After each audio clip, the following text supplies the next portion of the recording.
My father was a person. He had a beating heart. His murder affected everything that happened in my life after that. Everything.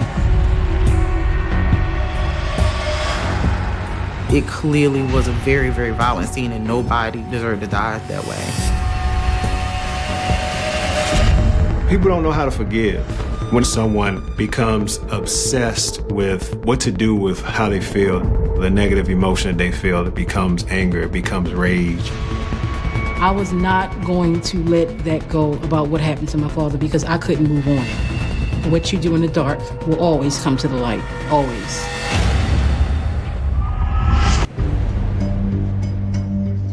February 27th, 1995, Baltimore, Maryland. It's early afternoon when a cable TV technician goes to the home of a new customer. When the cable technician showed up, the door was open. She let herself in. And she wished that she hadn't. She saw that there was a man on the couch inside the apartment who was slumped over. She feared that he was dead. There was blood everywhere, on the walls, on his body. The technician rushes to call 911.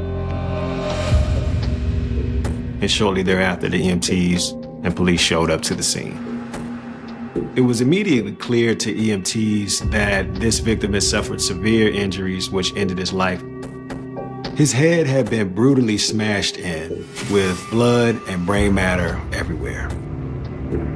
They actually couldn't tell if the damage was as a result of blunt force trauma or a gunshot wound. When the police enter the apartment, they're able to do a quick scan and they find his wallet. And with that, they were able to confirm that the victim was in fact Leroy Lincoln Sr.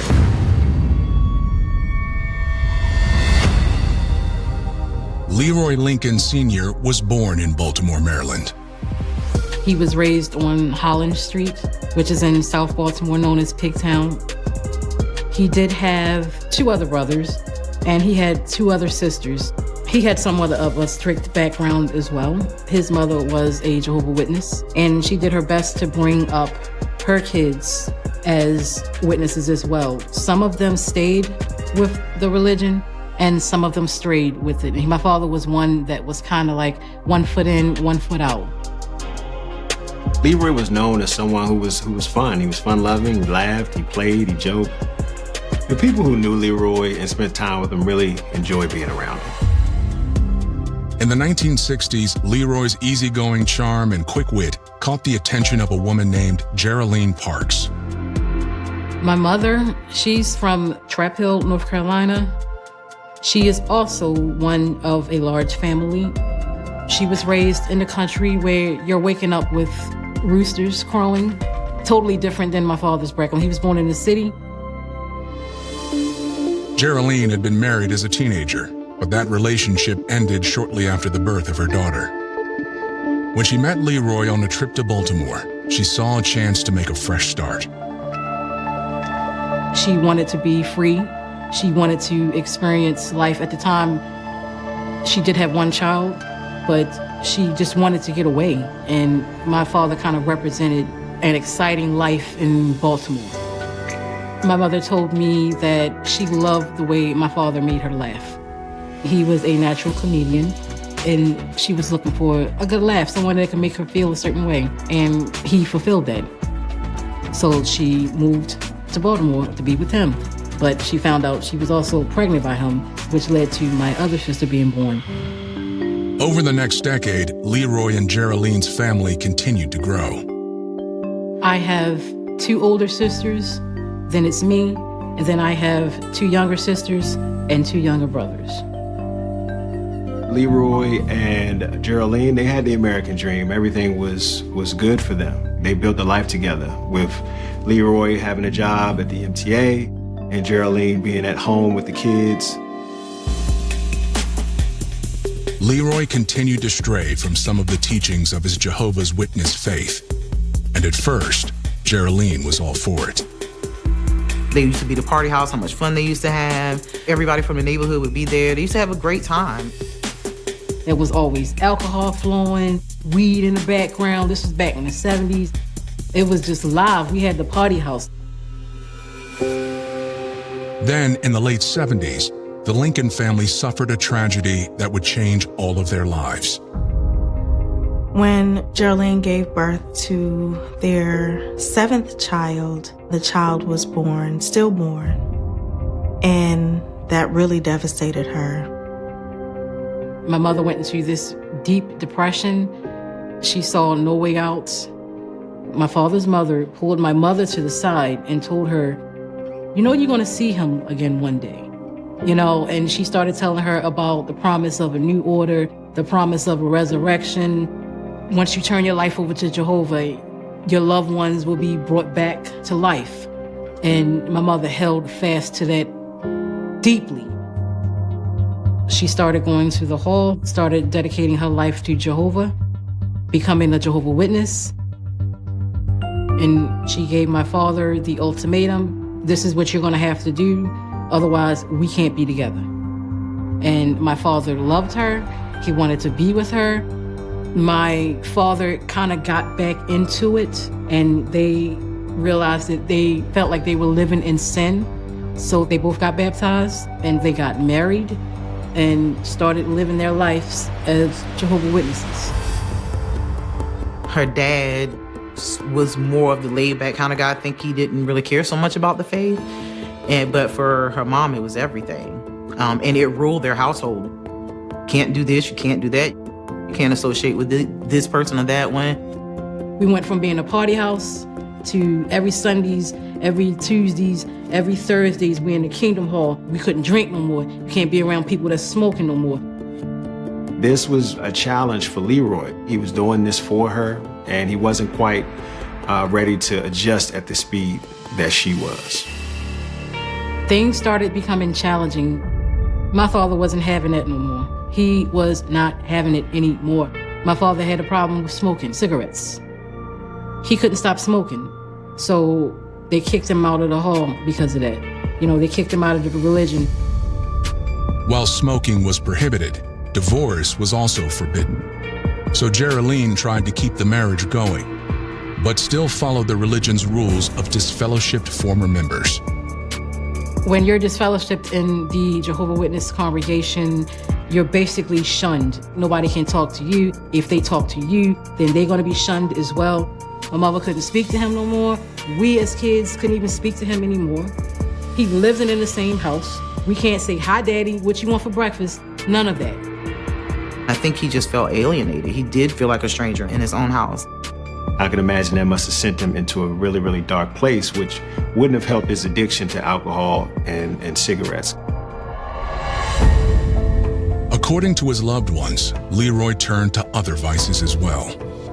He was unable to get his needs met, intimacy, closeness, all of those things were removed from him. And so he started to seek for those things elsewhere.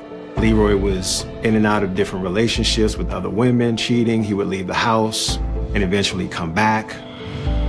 I think it took Geraldine so long to consider divorce is because it is a huge sin in most faiths, in most religions, to get a divorce. I think that was probably her last resort. In January 1995, the couple realized they've had enough, despite Geraldine's faith. She kept their children and their home, and Leroy moved into an apartment. I think Tia's dad wanted his family. You know, it seems like he was a good father. I always felt that he still tried to maintain relationships with his kids. Now, 1 month after he moved out, Leroy is dead at just 51 years old, and Baltimore police want to know why, and if his lifestyle had something to do with it. Once my father left the Jehovah's Witness religion, he started doing his own thing. He got another girlfriend. He got with friends who did drugs. He started smoking weed. That weed led to other drugs. Jehovah's Witnesses will call it the wrong crowd. And they will say that he started hanging with people who Well, there was a scripture, 1 Corinthians 15:33. Basically, that was drilled in our heads that bad associations spoil useful habits.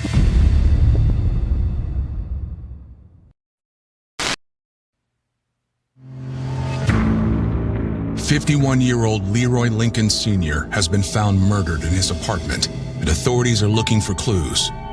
The damage to his skull is so severe, they can't even tell yet if he was shot or beaten to death." Because the victim's wallet and cash were still there and there were no signs of forced entry, detectives ruled out burglary as a possible motive for the murder. And there was no murder weapon at the scene. They didn't find any fingerprints, they didn't find any DNA, everything was spotless. Detectives do find something else, however. There was drug paraphernalia that was found in the home. There was crack cocaine. They find a pipe and they also find a partially smoked joint. The police went around to ask questions of the neighbors, but he lived in the hood in Baltimore, so nobody saw anything. That's not uncommon for people to really not want to get involved or say anything to the police. However, one neighbor does recall hearing some strange things the night before. It sounded like someone was knocking on Leroy's door late the other night. Shortly after he heard the knocking, he heard the TV come on, and then he heard some type of commotion happening. At the time, he didn't think much of it. He thought maybe Leroy's just a night owl, but now he's having thoughts of whether or not he heard the murder. Unfortunately, Leroy's neighbor couldn't provide any useful details. To investigators, the drug paraphernalia suggests a scenario that's become all too common in the area. In the 1990s, Baltimore was really known for high crime rates. In fact, it was higher than the national average. Baltimore was averaging about 300 murders a year in the 90s. Many of the crimes were shootings, fueled by a cycle of revenge. They were drug shootings. You sold on my turf. You killed my brother. You killed someone in my family. You stole my drug pipeline. It's a never ending in that manner until we find a way to solve the drug problem. Leroy's murder is the 44th in Baltimore that year, and it's only the end of February. His daughter, Tia, learns about it that evening. I was doing laundry, watching the news like I always do. The headline of the news was there was a homicide in East Northern Parkway. They said the victim was a former MTA bus driver. I was like, what? So I stopped what I was doing and I called my father's phone. No answer, no answer, no answer. I'm blowing it up, no answer. When someone does finally answer Leroy's phone, it's a homicide detective. And I said, look, is my father there? Is my father there? What is going on? He said that my father was killed. I lost it. I fell to the floor, I screamed, I cried, and all of that. When I got myself together, I asked him, I said, are you sure, was this like a mistake? I said, look, my father had no enemies. He was a jokester. He don't go around robbing drug dealers. He don't go around beating people up. I was just trying to digest the fact that he had just been murdered. I didn't immediately think that it was anybody. I was just like, who would do it? Investigators are asking the same question. And now that they are in contact with family, they speak with more loved ones. They begin with Geraldine. She denied actually being there or obviously laying a finger on him. She swore that she had nothing to do with his murder and that she was home with her daughter that night. However, she admits she's never forgiven Leroy for his shortcomings. She let detectives know that they were going through a divorce and that he had cheated on her multiple times and that they were not in a good place with each other. Geraldine disclosed to police that Leroy had been smoking crack for years and that this was one of the key points that caused their separation.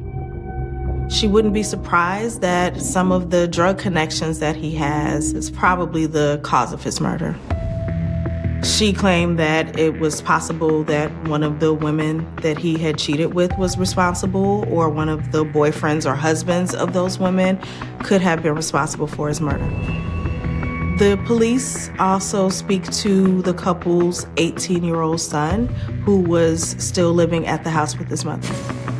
Leroy Lincoln Jr. confirms the story about his father's drug addiction. He also has an alibi for the night of the murder. Authorities hope the autopsy will reveal a fresh avenue of investigation. The medical examiner's autopsy report sheds a little more light on the case. They determined that the cause of death was blunt force trauma. The beating was so severe that it had shattered Leroy's skull into pieces. Whoever killed him seemed to take out a lot of pent-up rage. Given the past stories of drug problems with Leroy Lincoln Sr., it is not out of the question that someone who he had been involved with in that life is responsible for his murder. Unfortunately, investigators have no suspects in the case. Tia worries her father's murder will become another unsolved case in a city overwhelmed with violent crime. To be honest with you, in the city of Baltimore, you lose a family member, that's it. Investigations, 50% of them are not even solved. I was expected to just pick up and just move forward and live my life. But after he was killed, we had to plan a funeral. Leroy was quite a beloved member of his community and was very well liked by many people around the city. But people noticed that not everyone is upset about his murder.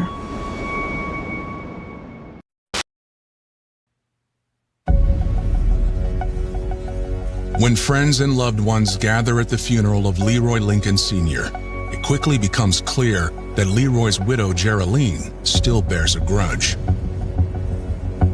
My mother insisted that that casket stay open.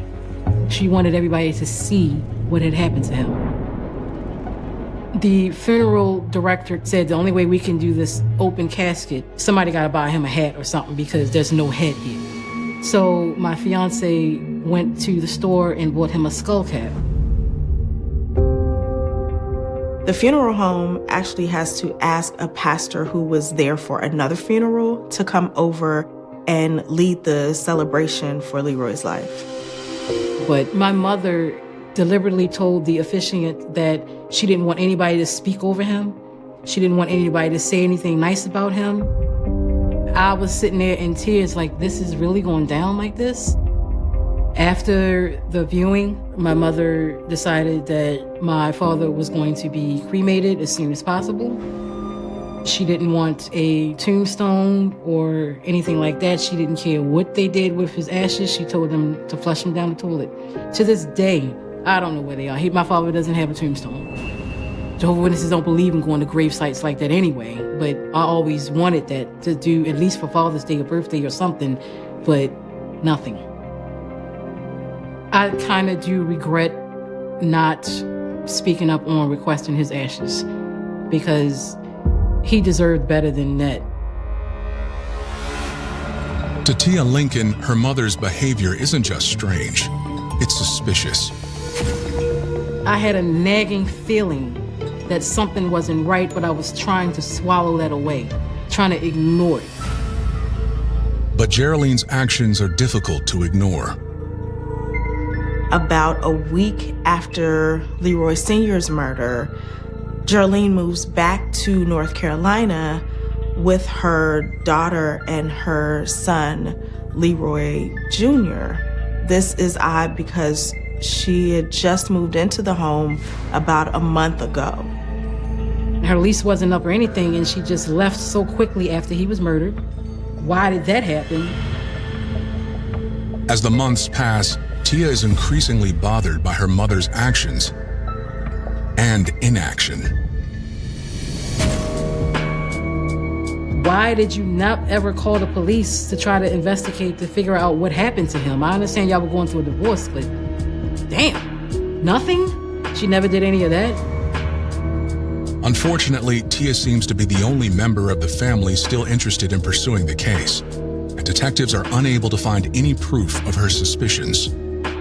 There was no forensic evidence developed in this case. DNA only occurs mainly if someone spits on you or has sex with you. This is not the type of case.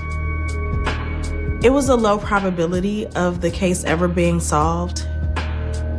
After about a year, the police department shelved the case, and eventually it was considered an unsolved murder, then transitioned into a cold case. That pissed me off, and that's when I was just like, look, something got to be done. Otherwise, I can't move on with my life. She was really very sad and heartbroken about her father's death. It wasn't as a thing where you could see her going in the corner and crying. It was more like, yo, I want to know what happened to my dad. She didn't want to accept what police had to say, and she was really frustrated with Baltimore police. I had to figure out what had happened to my father. So after I got myself together and I started playing things in my head, I wanted the detectives to conduct a thorough investigation, and that means questioning everybody in his family, including my mother, Geraldine.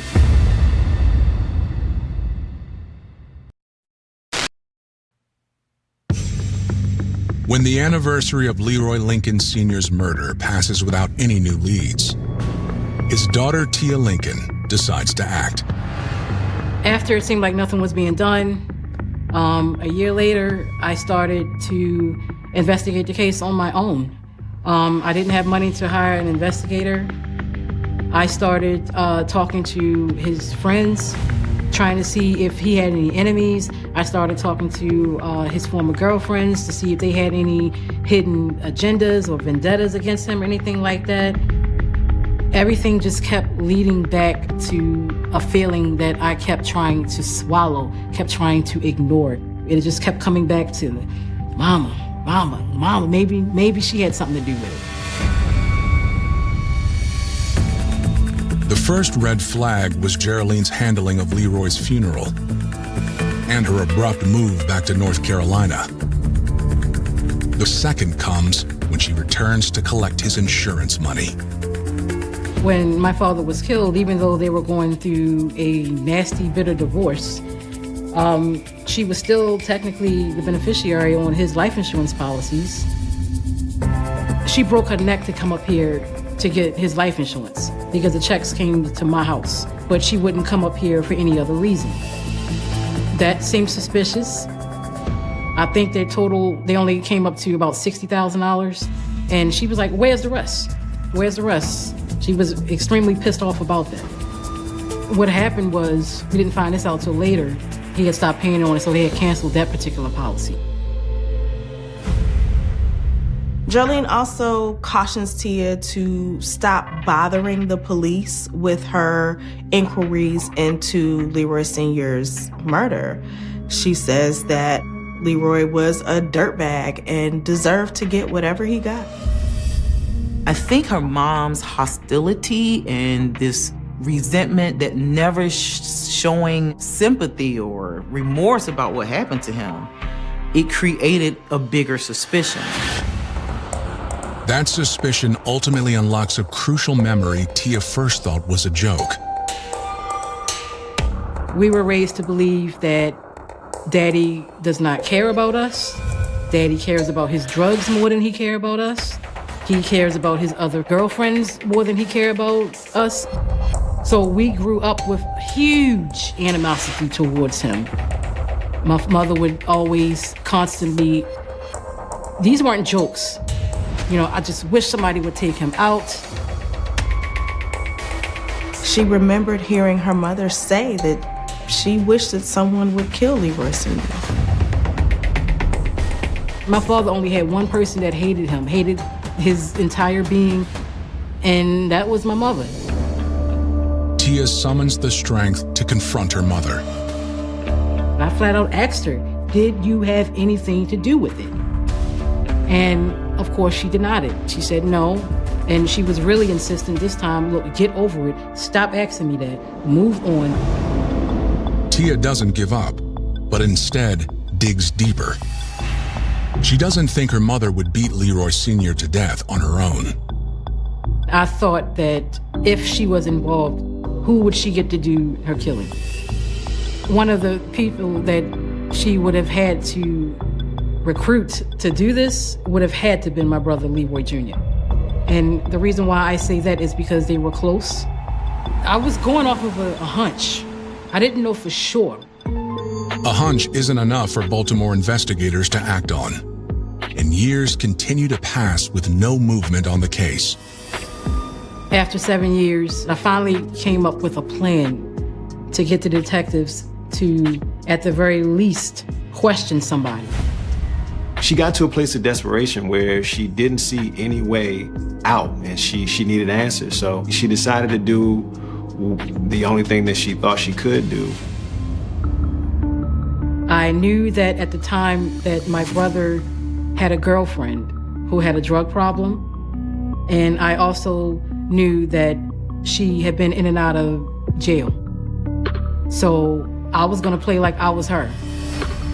So I went to a payphone, I called the detectives, disguised my voice, and told them that I had information about an unsolved homicide. They were like, well, what information do you want to provide? And I said, my boyfriend did it. I said, he came in the house and he said he killed his father. He had blood on his clothes. I said that, I was dying of AIDS. I wanted to clear my conscience. I didn't leave a name, though. That was a huge, huge risk. But it did pay off. It forced the police department to take her father's case seriously. Had Tia not made that call, she would have never found out what happened to her dad.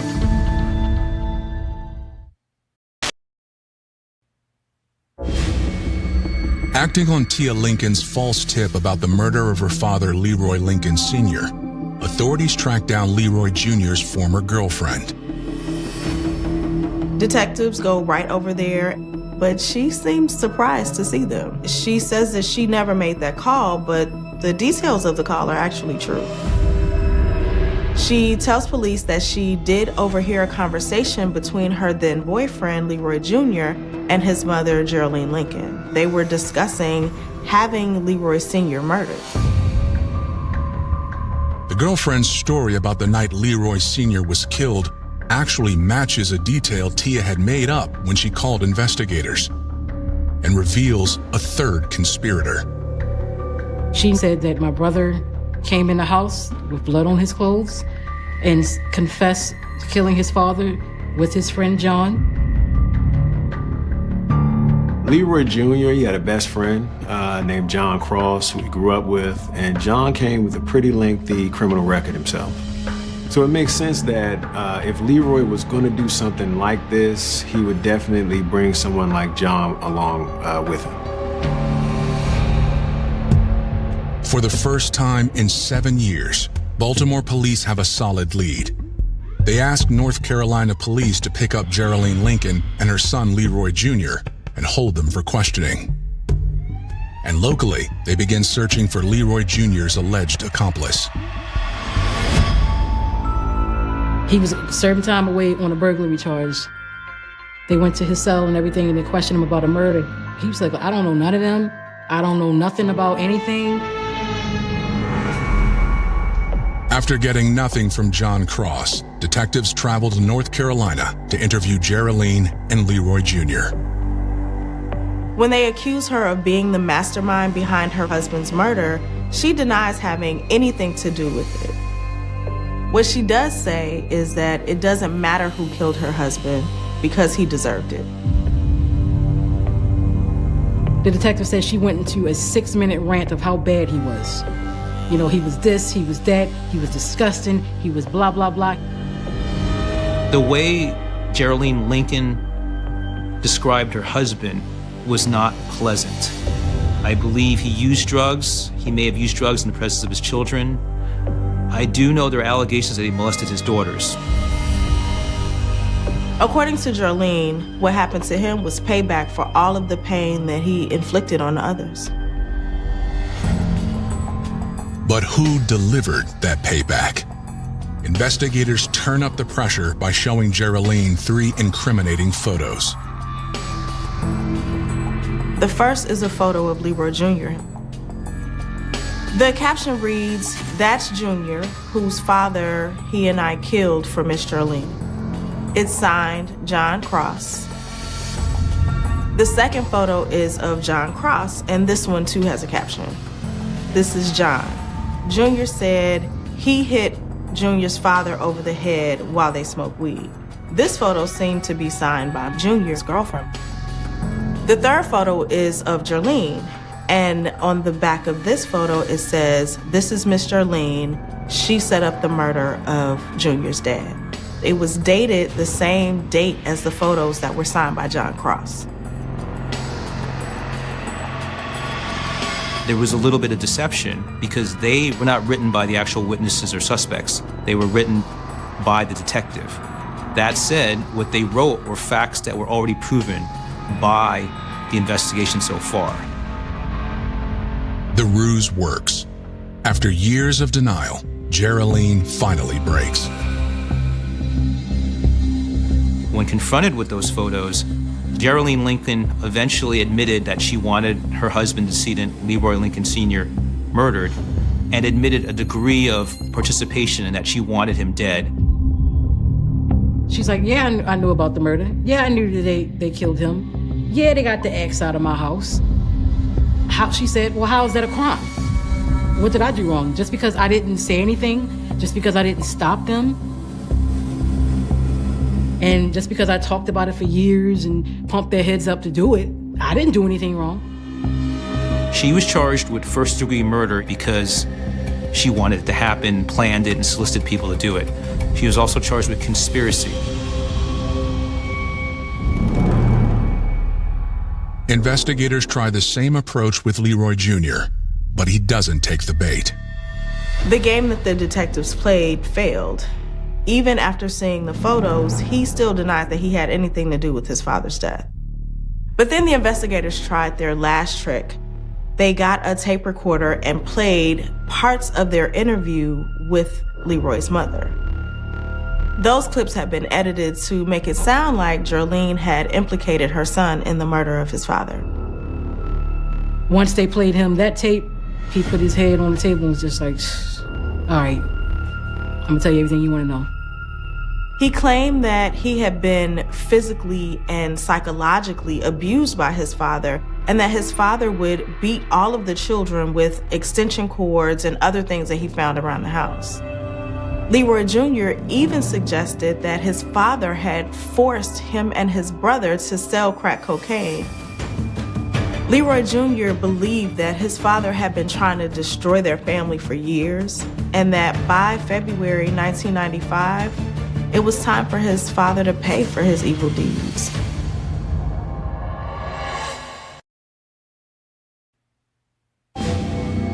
After helping his mother, Jarlene Lincoln, cover up the murder of his father for over 7 years, Leroy Lincoln Jr. is now ready to confess everything.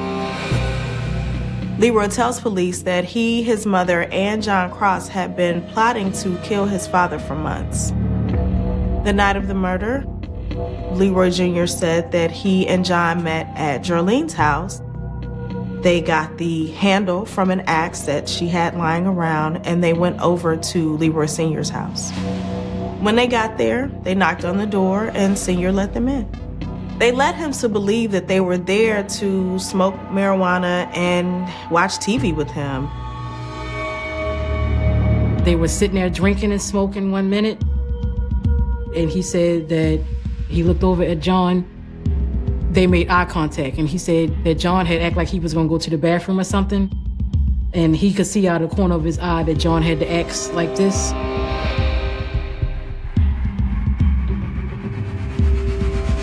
And he said he hit my father with the axe. Leroy Jr. says that after the murder was completed, that John set his father's body back on the couch and they left. But obviously they hadn't closed the door on their way out. Leroy Jr. says that he dropped John off at his house before he went back to his own home, where he told his girlfriend what had happened. Jarlene Lincoln, Leroy Lincoln Jr., and John Cross are all charged with first-degree murder. and conspiracy to commit first-degree murder. In late 2003, Leroy Jr. is the first to be tried in his father's murder. The prosecution's case is depending upon the testimony of his ex-girlfriend and his own taped confession. The defense team argues that Leroy Jr. never had anything to do with his father's murder and that his confession was coerced. They painted Leroy Sr. as an evil man who was addicted to drugs, who forced his children to sell drugs, and who was physically, mentally, and sometimes sexually abusive. But there is no evidence whatsoever to prove Leroy Sr. was abusive. I'm just gonna say, look, he never touched me. He never acted like he wanted to touch me. I mean, he never looked at me like he wanted to touch me. But that rumor was spread throughout our family, and that was part of the reasons why we were groomed to hate him. Tia takes the stand for the prosecution. Tia Lincoln. And do you have a brother named Leroy Lincoln? Yes. What, if anything, did defendant Leroy Lincoln Jr. say he wanted to do to his father, your father? He didn't say, okay, I want to kill him.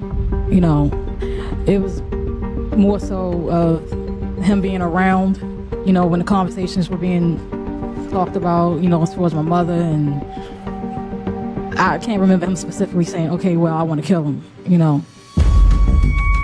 The defense tries to pin the murder on Geraldine, arguing only she wanted Leroy Sr. dead. How many times would you say altogether your mother brought up the same subject, wanting to get the father out of the way, be nice to get the money, get him out of my life, get to myself, whatever she was saying? How many different times did that same tape come up? Over 15. Over 50 times? Over 50. On September 25th, 2003, the jury reaches a verdict. They find Leroy Lincoln Jr. guilty of the conspiracy to commit murder, but they acquit him of the first-degree murder charge. He's sentenced to life in prison with all but 25 years suspended. I mean, my brother, he had no remorse from it. He was not sorry for it. I even asked him, are you sorry? Do you regret it? No, not at all. A week later, Geraldine opts for a bench trial, which means she only faces a judge, not a jury. She was charged with first-degree murder, even though she didn't lay a finger on the victim. I had to know I had to dot all the I's, cross all the T's. I had to put on all those witnesses who heard them planning and talking about and wanting to kill Leroy Lincoln Sr. There's no direct evidence. No one saw her do it. No one said, please kill him, I'll pay you. But there was enough there to convict her of a conspiracy. The court agrees. And on October 1st, 2003, Geraldine is found guilty of first-degree murder and conspiracy. Like her son, she receives a life sentence. But the 2004 trial for their alleged co-conspirator, John Cross, yields a much different result. Unfortunately, he was found not guilty by a city jury in Baltimore. John was acquitted because, again, he had an excellent attorney, and also there was no physical evidence linking him to that crime, and also without eyewitness testimony of one of the murderers that was there was no case. He walked. Haven't heard from him since. It was a cold case, which already has a high degree of difficulty in steering convictions. I'm still unhappy with the fact that we did not bring Mr. Cross to justice.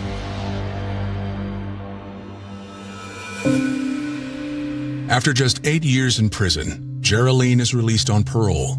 2 years after that, Leroy Jr. is also released.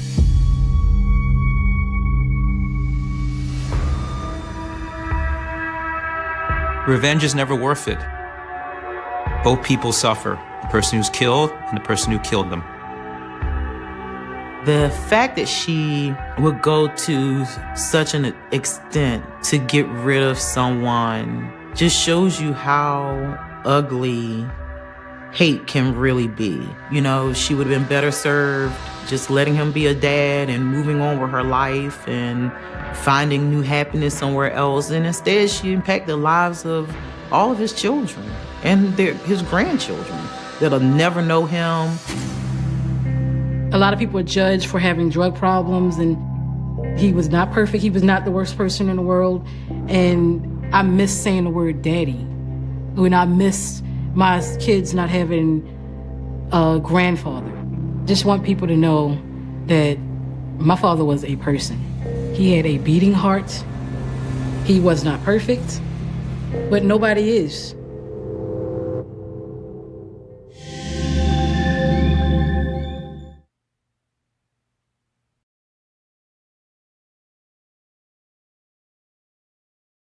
The house looked normal from the outside, that kind of normal that blends into every quiet suburban street in North America. A 2-story home in Markham, Ontario. Clean lines, neatly trimmed lawn, a driveway that curved gently toward a garage door that always seemed to open and close at predictable hours. In winter, snow would settle on the roof like a soft white layer of silence. In summer, the windows reflected the sky, so clearly it almost looked like the house was trying to disappear into it.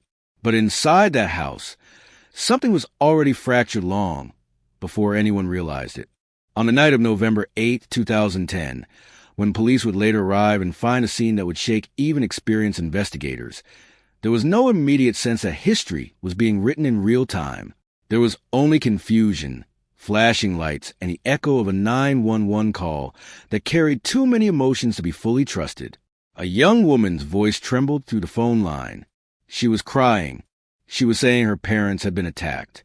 Her words came in fragments, broken by breath, panic, and something that sounded like disbelief even to the operator listening on the other end. There was noise in the background, but not the kind that usually accompanies chaos.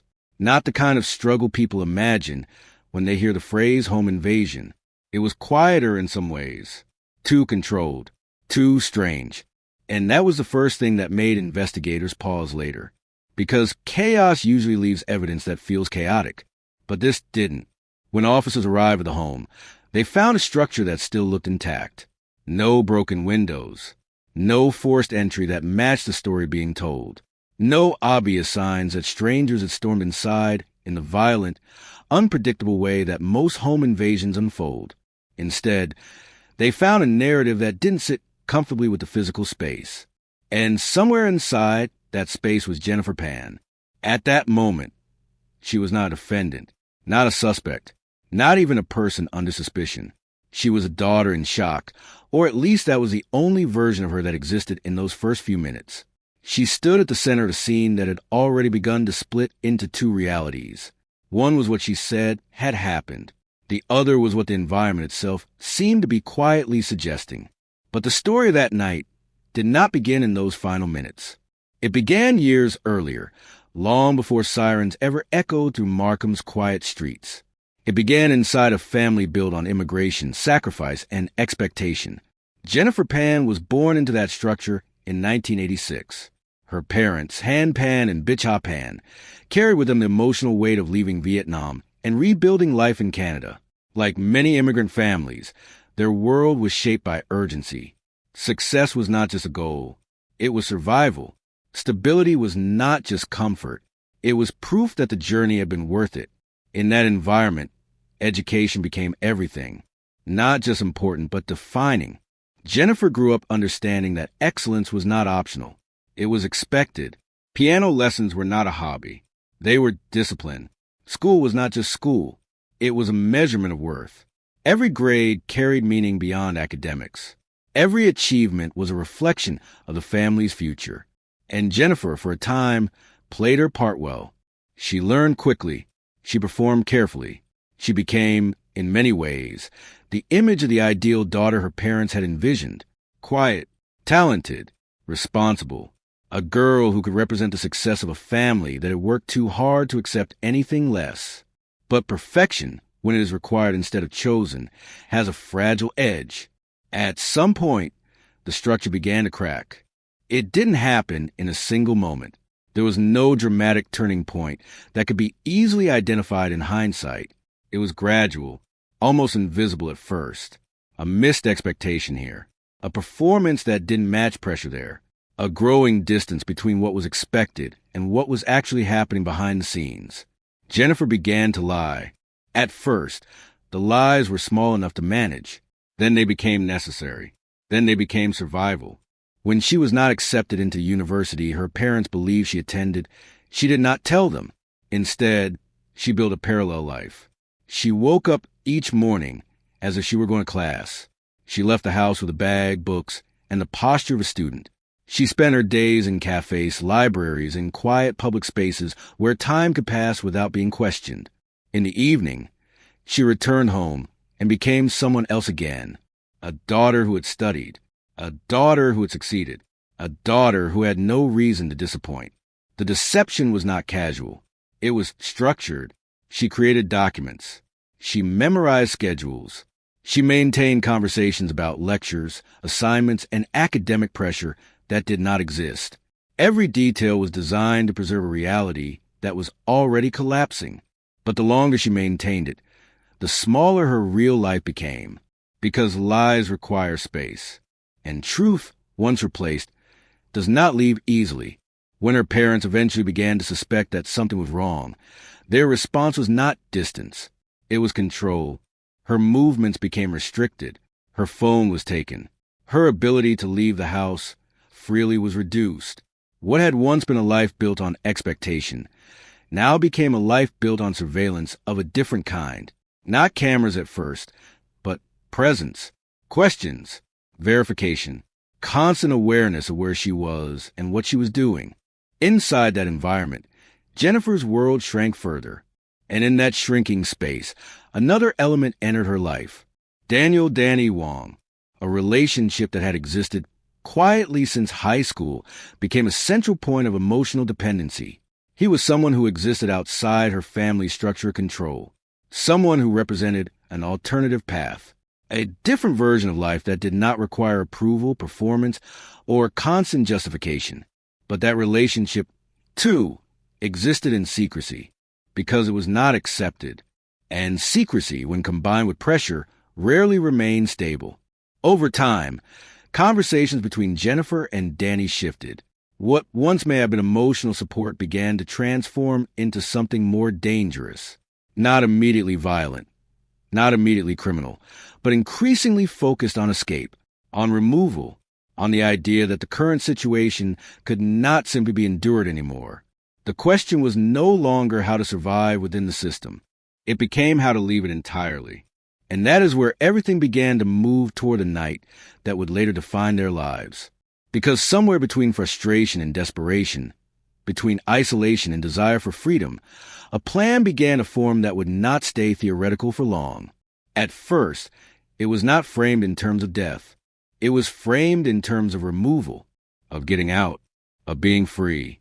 But the line between those ideas, once crossed in thought, does not always remain intact in execution. What followed would involve outside actors, money, coordination, and a chain of decisions that would pull multiple people into a structure far more serious than anything Jennifer Pan had ever publicly lived.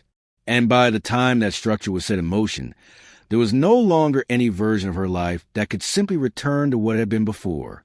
Because even if no one outside the house knew it yet, the story had already left a private space of intention and was moving, quietly but irreversibly, toward consequence. In the months and years leading up to the night of November 8, 2010, the house in Markham did not change its shape, but it changed its atmosphere in ways that were not immediately visible to anyone standing outside it. To neighbors, it remained the same quiet suburban home, the kind of place where lights turned off at consistent hours, where routines appeared predictable, where nothing suggested that inside, a second life was unfolding behind closed doors. But inside, time did not feel stable anymore. Jennifer Pan's daily existence had become a performance so detailed that even repetition could not make it feel natural. Every morning began with preparation not for school, but for appearance. She would wake up early, not to attend lectures, but to construct the illusion that she was about to. Her bag was always ready. Her books were always arranged in a way that suggested urgency. Her voice, when speaking to her parents, carried the rhythm of a student who had somewhere important to be. Then she would leave. The door closing behind her was not just an exit, it was a transition between identities. Outside, she entered a world that no longer matched the one she described at home. There were no classrooms waiting for her, no professors who recognized her name, no academic structure validating her supposed future. Instead, there were cafes where she sat for hours pretending to study, libraries where she selected tables not for learning, but for invisibility, parking lots where time passed slowly, measured only by the changing light through windows. She learned how to disappear in plain sight, and in that disappearance, she also learned how exhausting it was to maintain something that did not exist. Every message she sent home, every answer she gave about assignments or exams, was part of a system that required constant mental calculation. One mistake would collapse everything. One inconsistency could trigger questions she was not prepared to answer. So she memorized not only her fictional academic life, but also the emotional tone required to sell it. Confidence when describing progress. Mild frustration when describing difficulty. Relief when describing success. It was not simply lying anymore. It was behavioral engineering. At home, her parents believed they were witnessing a normal university experience unfolding. They heard about lectures. They heard about studying. They heard about deadlines and professors. And because the structure of those conversations matched what they expected, they had no immediate reason to doubt it. But expectation is not the same as truth, and eventually, truth begins to leave traces.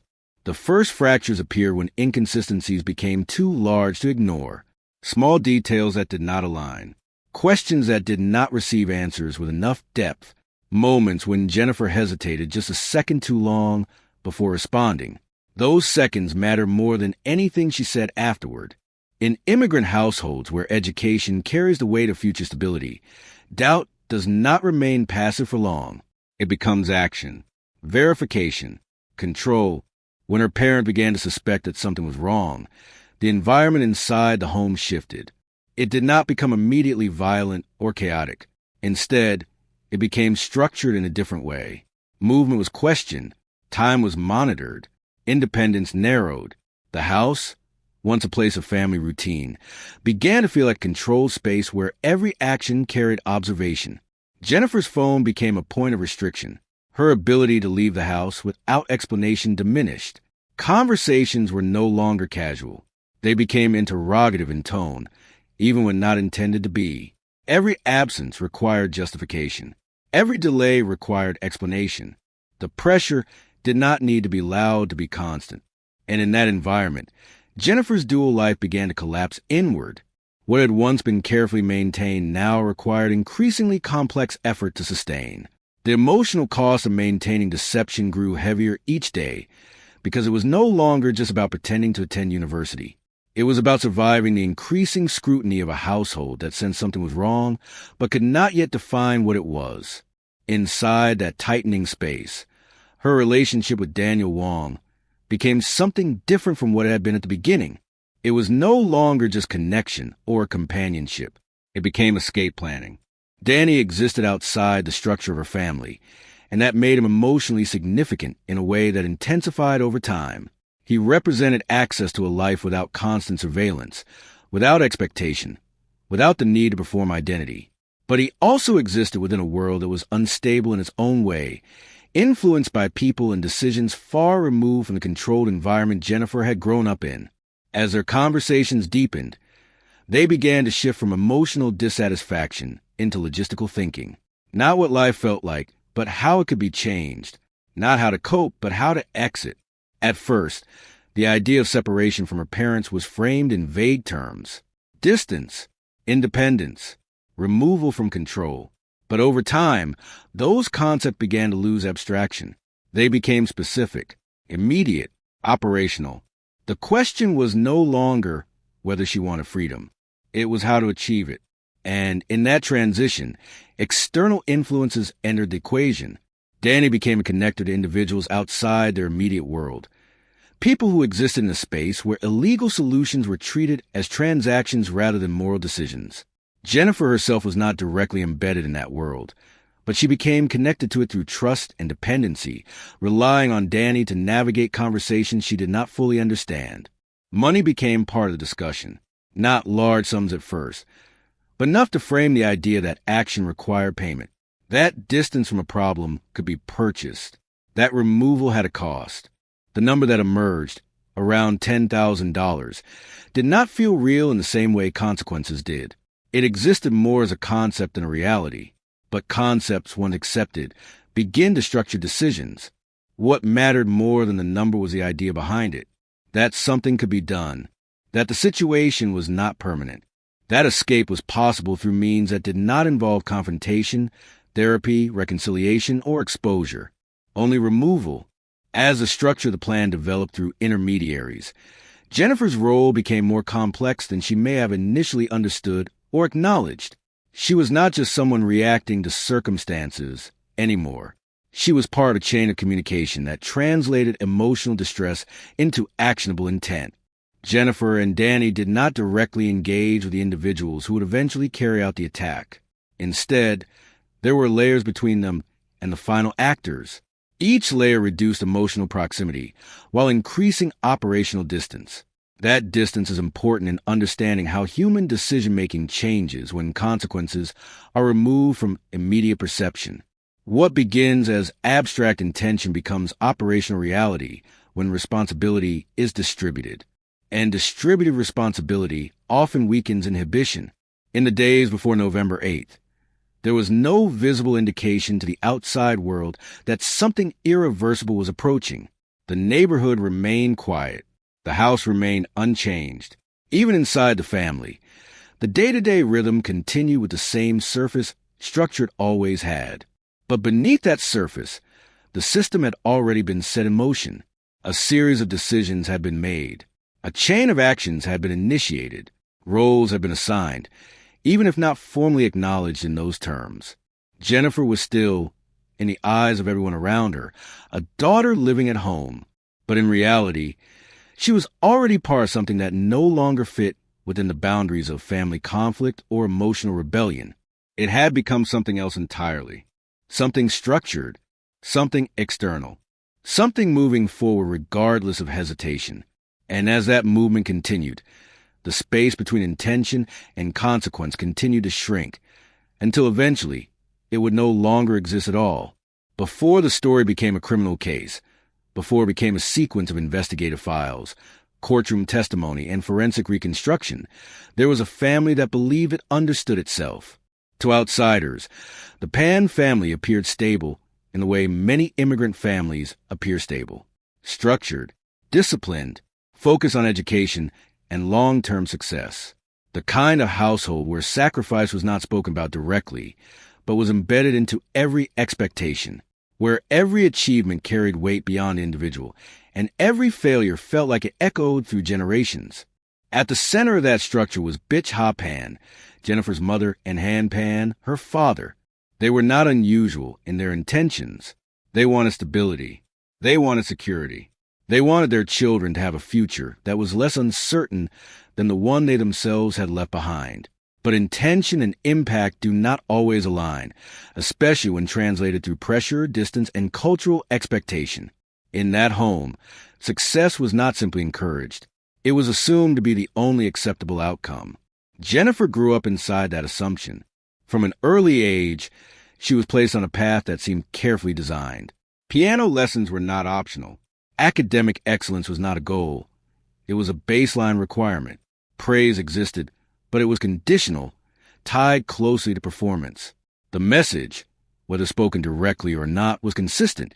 Achievement equals safety, and anything less risks instability. For a child, that equation becomes internalized long before it is questioned. Jennifer learned to perform early, not just in school, but in identity. She learned how to present herself as someone who was meeting expectations even when she was struggling. She learned how to read reactions, how to adjust behavior, how to minimize disappointment before it could be expressed outwardly.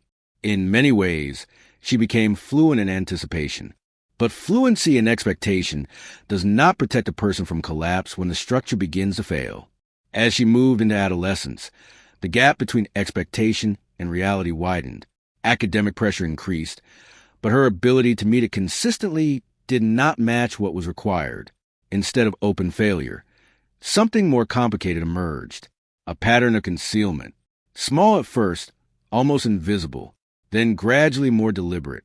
Grades were altered, assignments were misrepresented, conversations were guided away from specifics. Each act of concealment created temporary relief, but also increased dependency on the next act. What began as avoidance became architecture, a system designed to prevent discovery.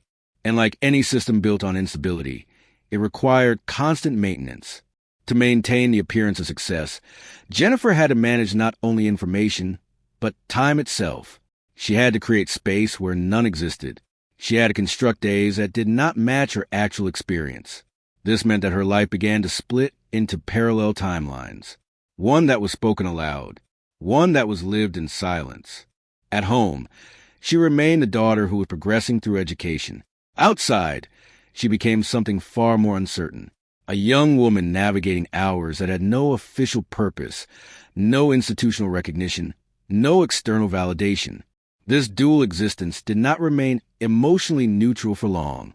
The psychological weight of sustained deception is not only about fear of being caught, it is also about the erosion of coherence.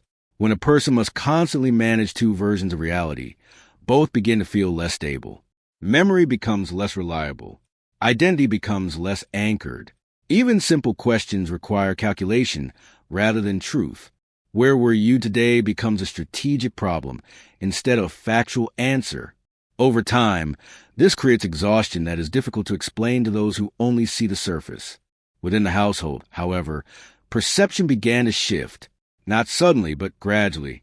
Parents who invest deeply in their children often develop sensitivity to inconsistency. Small behavioral changes that might seem insignificant to an outsider begin to accumulate meaning. Hesitation in answers, changes in routine, emotional distance that does not match expected developmental patterns. At first, these signals are often dismissed. Stress, adolescence, temporary difficulty.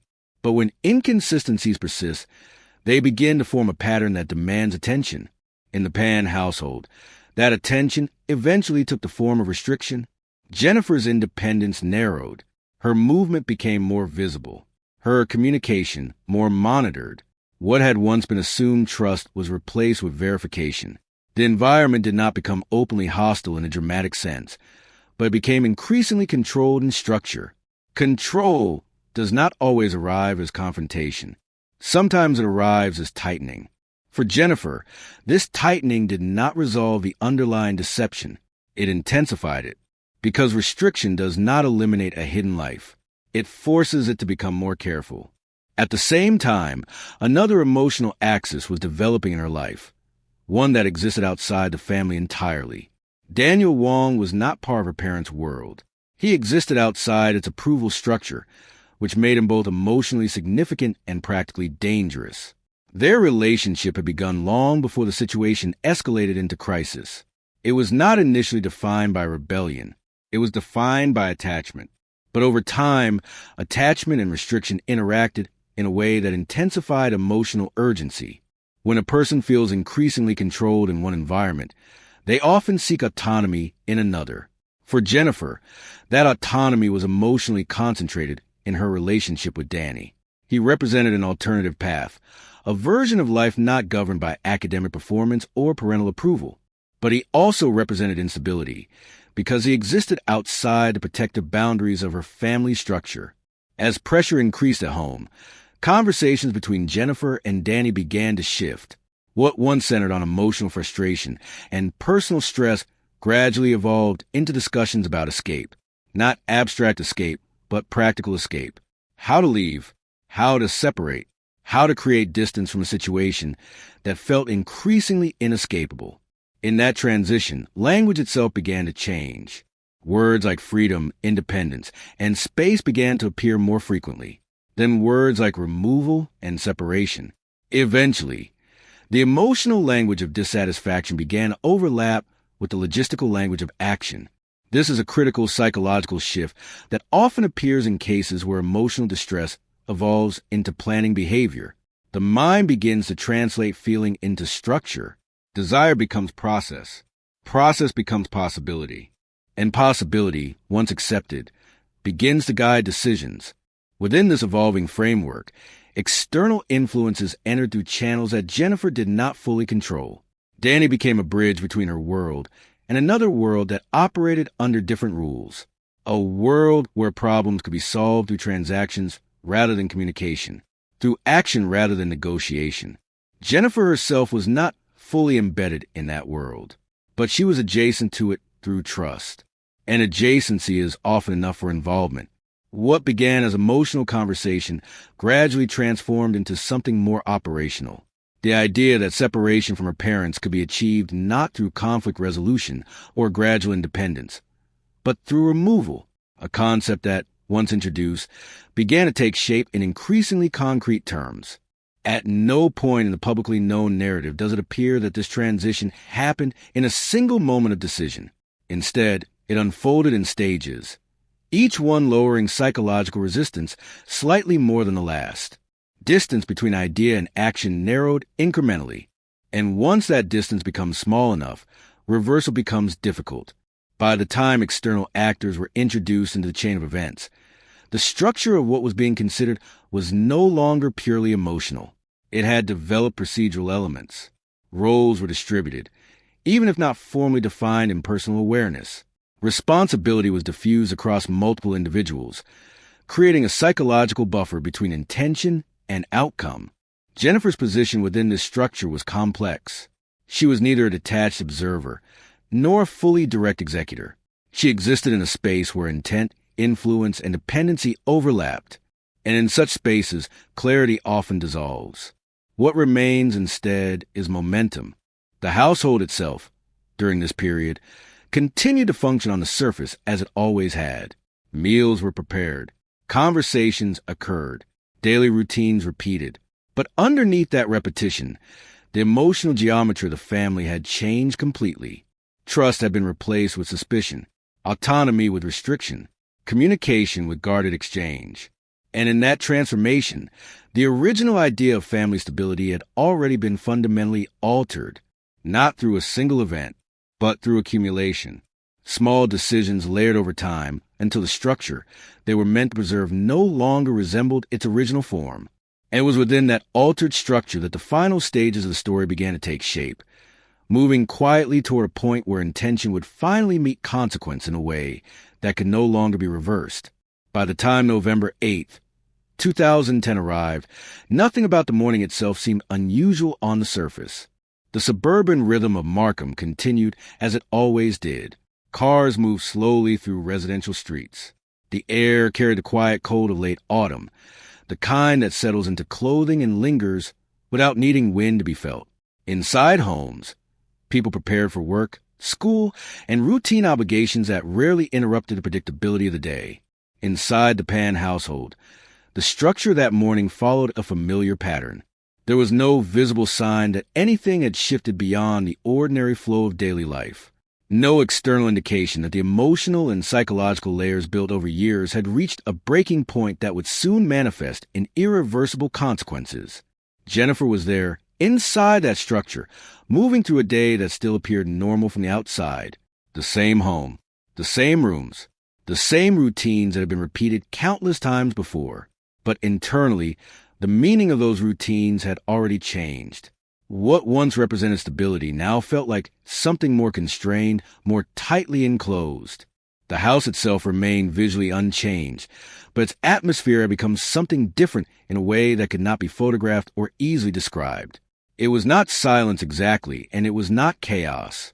It was something in between, a kind of suspended tension that only becomes recognizable after it has already resolved into something irreversible. In the hours leading up to the event, there was no public record of warning signs that would have clearly indicated what was about to happen. And that is often how such cases present themselves in real time, not as dramatic premonitions, but as ordinary sequences of time that only gain meaning in retrospect.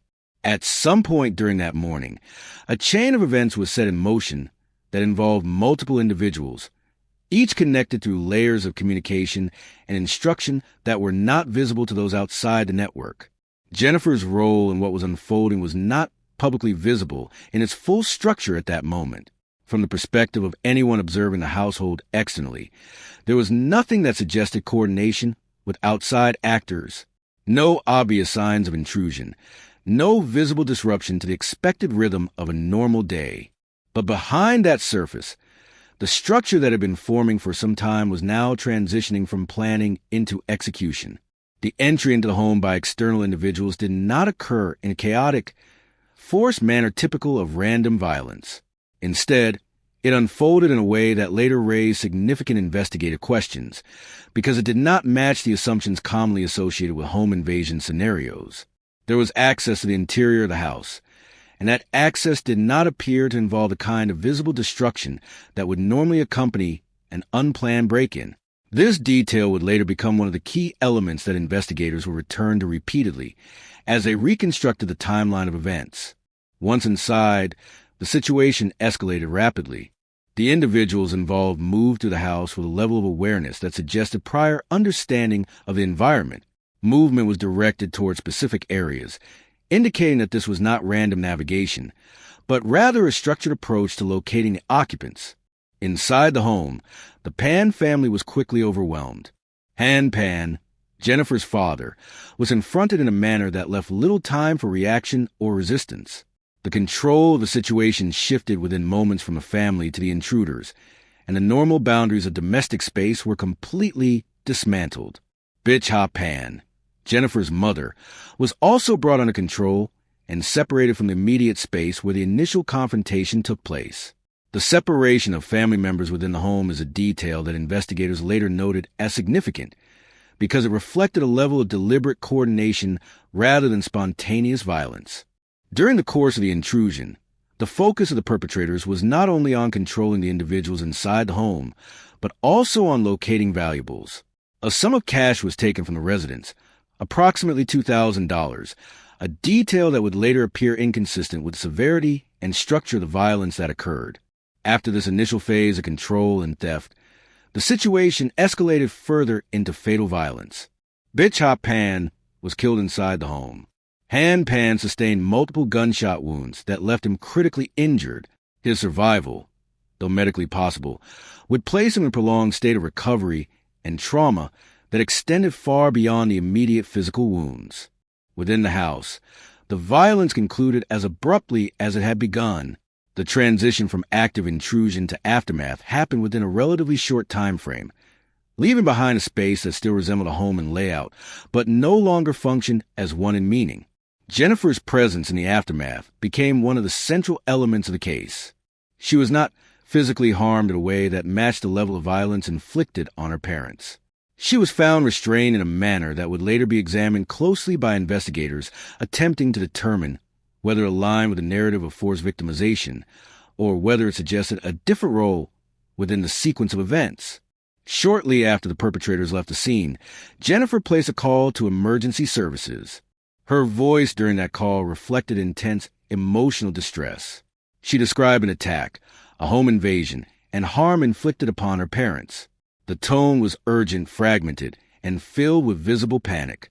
To the dispatcher receiving the call, the immediate impression was one of trauma and shock. But emergency calls, while emotionally powerful, are not complete narratives.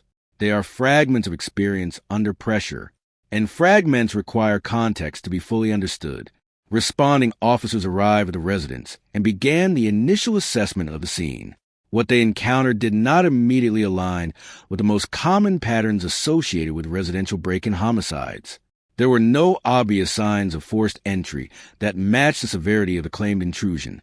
There was no widespread disorder throughout the home that would typically accompany a prolonged struggle involving unknown intruders.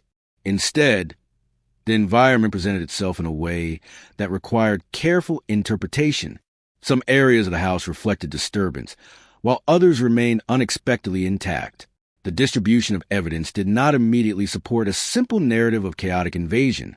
This discrepancy did not provide answers in itself, but introduced uncertainty into the initial assumptions. In cases like this, uncertainty is often the beginning of deeper investigation.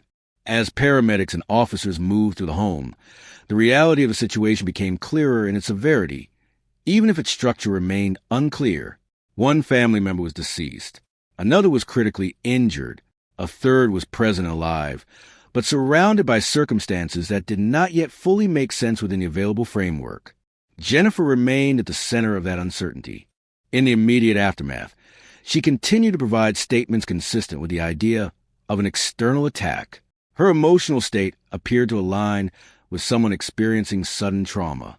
However, investigators are trained not only to observe emotion, but to compare emotional expression with physical evidence and environmental consistency. And in this case, those elements did not immediately align in a straightforward way. The investigation that followed would begin to separate narrative from physical reality, reconstructing events not only through testimony, but through forensic evidence, communication records, and behavioral analysis. But the moment the emergency call was made, none of that reconstruction had yet occurred. There was only the house, the injuries, the silence that followed violence, and a story that had just begun to be questioned, even as it was still being spoken. When the first responding officers entered the Pan residence, they were not stepping into a scene that immediately confirmed a single, coherent narrative. Instead, they were entering a space that seemed to resist easy interpretation, as if the house itself contained two versions of what had happened, and neither one fully explained the other. From the outside, everything still looked intact. The suburban calm of Markham had not been disturbed in a way that neighbors would have immediately noticed. There were no shattered windows visible from the street, no obvious exterior damage that suggested a violent forced entry. Even the front door, the most common point of disruption in home invasion cases, did not immediately present the kind of destruction investigators are trained to expect in such scenarios. But once inside, the situation became more complicated. Rooms were not uniformly disturbed. Some areas of the home showed signs of struggle, while others remained almost unnaturally orderly, as if untouched by the urgency that the 911 call had described. This inconsistency became one of the earliest internal contradictions that investigators noted, not as a conclusion, but as a question that required further examination. In the living spaces, there were traces of movement that suggested panic had occurred, but not in a way that matched the prolonged confrontation with unknown intruders. Objects were not scattered in the chaotic pattern typically associated with forced search or extended physical struggle. Instead, the distribution of disorder felt selective, concentrated in specific areas rather than spread throughout the home. This kind of pattern does not immediately indicate deception, but it does signal the need for deeper reconstruction. As officers moved further into the residence, they encountered the reality of the violence that had occurred there. Bishop Pan had suffered fatal injuries inside the home. Her position at the time she was found suggested that the event had concluded rapidly once it escalated to its final stage. Nearby, the environment did not show evidence of prolonged movement or extended attempts to escape across multiple rooms, which is often observed in cases where victims are pursued through a space. In another area of the house, Han Pan was found critically injured, his condition reflecting the severity of the attack he had endured. His survival would later allow investigators to gain one of the most important first-hand accounts of the event, although at that moment he was not yet in a position to provide detailed information. Jennifer Pan was present at the scene, physically uninjured in comparison to the others. She was distressed, visibly shaken, and speaking in fragmented statements consistent with shock. Her initial account described a violent intrusion by unknown individuals who had entered the home, attacked her family, and left shortly afterward. Her emotional expression aligned with what many first responders would recognize as acute trauma. However, investigators are trained to separate emotional authenticity from investigative reliability. Emotional distress can accompany many different scenarios, including those in which the distressed individual is both victim and participant in different aspects of the event. At this stage, nothing was yet confirmed. Everything remained in the category of early observation. The first major point of investigative focus was entry. How had the individuals responsible for the violence accessed the home without leaving the kind of clear external damage typically associated with forced intrusion? This question did not imply a conclusion, but immediately distinguished this case from many others involving random residential break-ins. The second point of focus was internal movement. The distribution of disturbance inside the house did not suggest indiscriminate searching or prolonged confrontation across multiple rooms. Instead, it suggested movement that was purposeful and relatively contained within specific areas of the home. The third point was timing. The sequence of the 911 call in relation to the condition of the scene raised questions that could only be answered through careful reconstruction of events rather than immediate assumption. As investigators began to document the scene, photographing each room and recording spatial relationships between objects, a clearer picture started to form, not what happened in a narrative sense, but what the physical environment could and could not support. This process is slow by necessity. Every object, every position, every trace of disturbance is treated as potential data. Nothing is interpreted in isolation. The goal is not to form a theory quickly, but to avoid forming the wrong one too early. Meanwhile, emergency responders focused on medical stabilization efforts for Han Pan, whose condition required immediate transport. His eventual survival would later become one of the most critical elements in the case, because it allowed investigators access to someone who had been inside the house during the critical moments of the attack. But in the immediate aftermath, his statements were not yet available in detail, and the investigation relied heavily on physical evidence and the accounts of those present. Jennifer's account remained central in those early hours. She continued to describe an intrusion, maintaining that unknown individuals had entered the home and committed the violence. Her emotional state remained consistent with shock, and there was no immediate indication from her behavior alone that she was being treated as anything other than a victim and witness. However, as a standard in serious violent crime investigations, initial statements are not accepted as final narratives. They are recorded, preserved, and compared against physical evidence as it becomes available. One of the first contradictions that began to emerge was the absence of expected signs of forced entry. While not all intrusions leave obvious damage, violent home invasions involving multiple perpetrators and firearms typically produce some level of structural disruption at entry points. In this case, that expectation was not clearly supported by the initial observations. Another point of tension emerged from the internal layout of the scene. The lack of widespread disturbance across the home suggested that the movement of individuals inside may not have followed the chaotic pattern associated with unpredictable confrontation.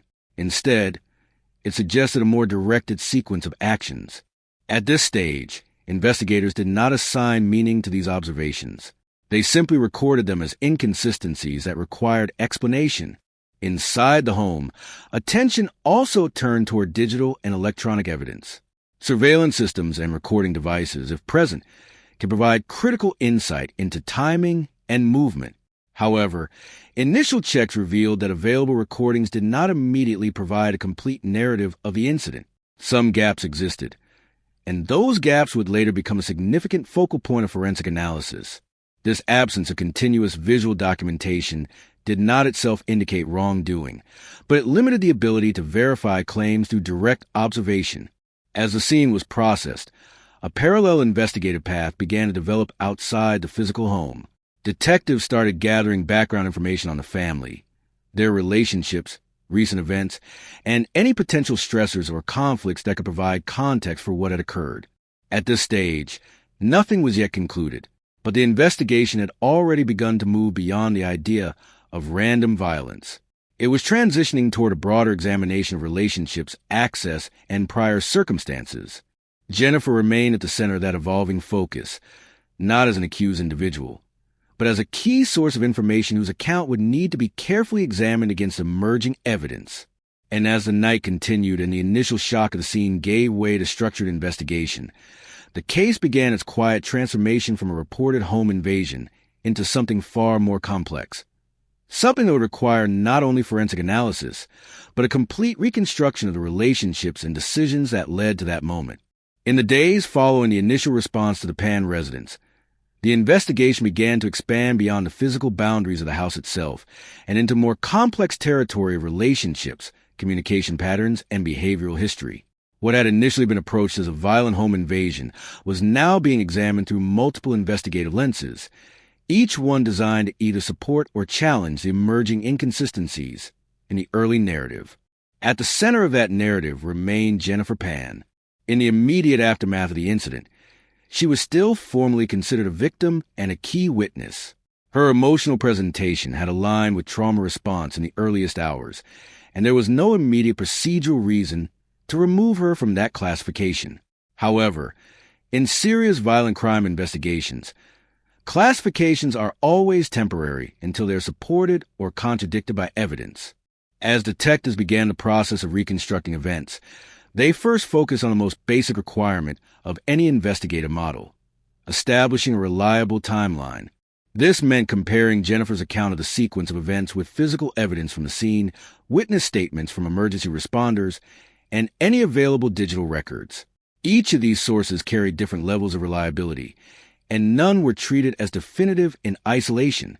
Early inconsistencies did not immediately suggest guilt. Instead, they suggested complexity. One of the first areas of focus was entry into the home. Jennifer's description implied the presence of unknown intruders who had forced their way inside. However, the physical environment did not fully support a straightforward forced entry scenario. The absence of clear structural damage at expected access points created a question that could not be ignored. Investigators did not assume meaning at this stage, but they recognized that intrusion narratives must align with physical access evidence to remain credible. The second area of focus was movement inside the house. Crime scene reconstruction indicated that activity within the home did not follow the pattern typically associated with uncontrolled violence. Instead, the distribution of evidence suggested movement that was more directed than chaotic, with limited evidence of prolonged searching or extended struggle across multiple rooms. The third area of focus involved communication and behavior immediately before and after the incident. Emergency calls, timing of responses, and emotional expression were all examined not as standalone indicators, but as part of a broader behavioral framework. Jennifer's 911 call, while emotionally consistent with distress, became part of this larger analysis. Investigators noted that emotional authenticity does not always correlate directly with narrative accuracy.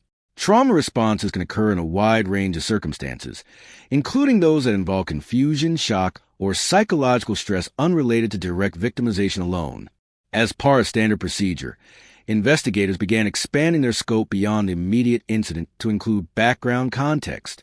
This involved interviewing family members, reviewing past interactions, and mapping out relational dynamics within the household.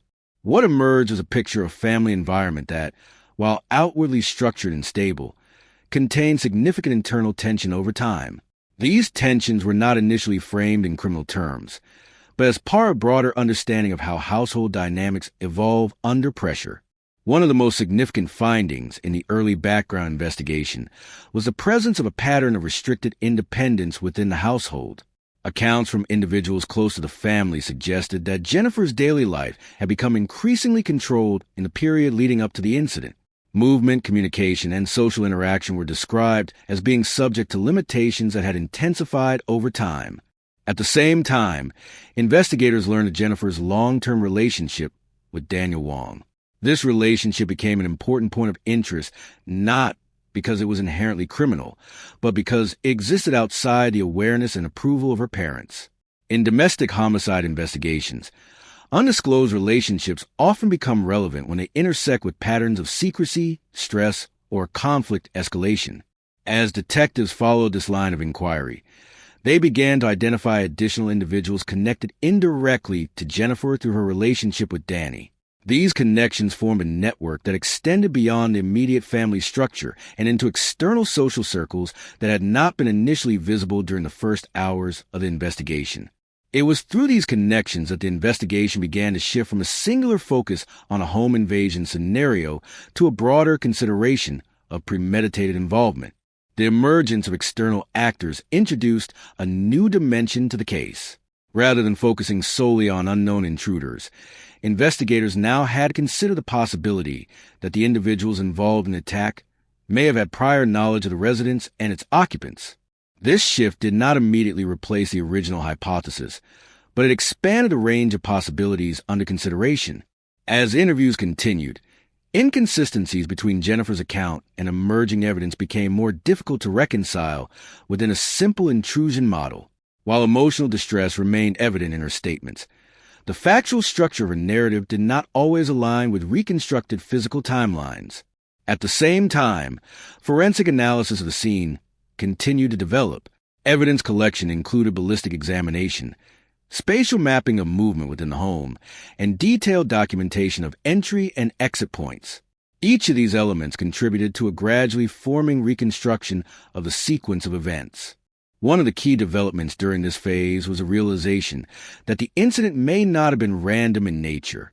The level of familiarity with the interior layout of the home suggested that those involved had either prior knowledge or direct access to information about the structure of the residence.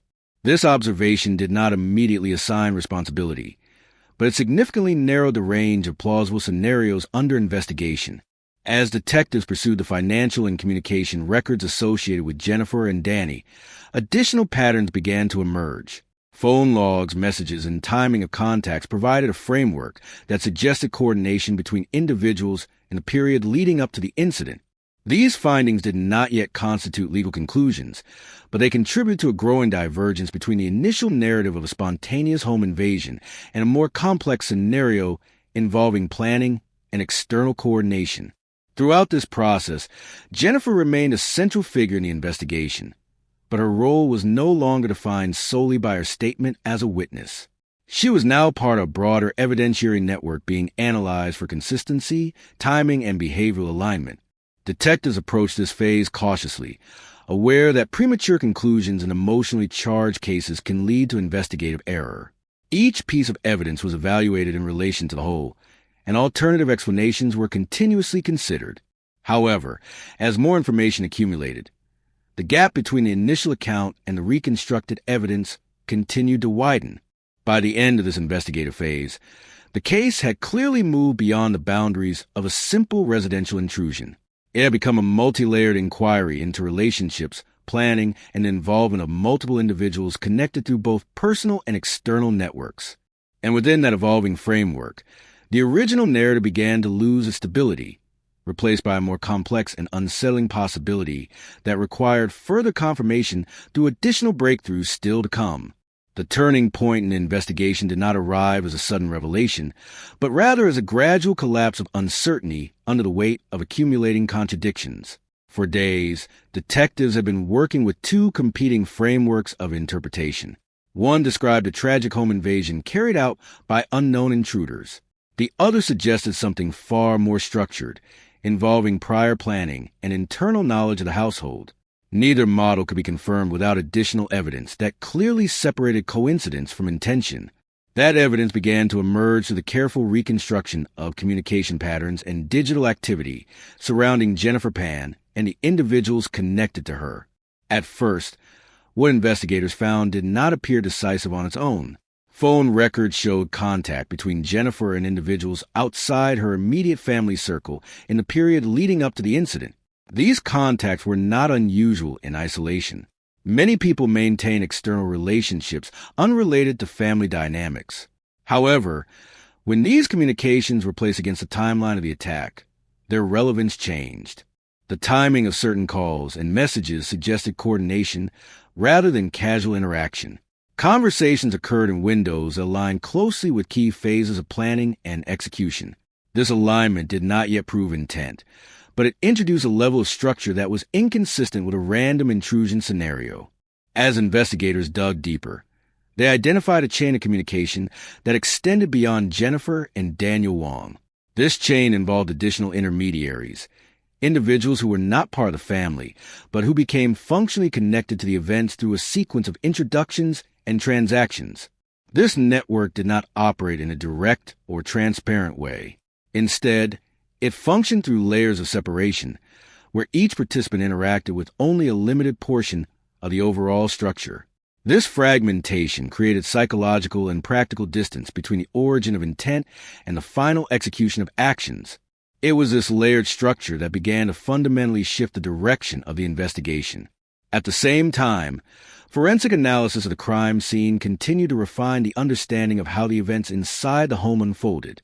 Ballistic evidence and spatial reconstruction suggested a sequence of movement that did not fully align with Jennifer's initial account of strangers entering unexpectedly and overwhelming the household in an uncontrolled manner.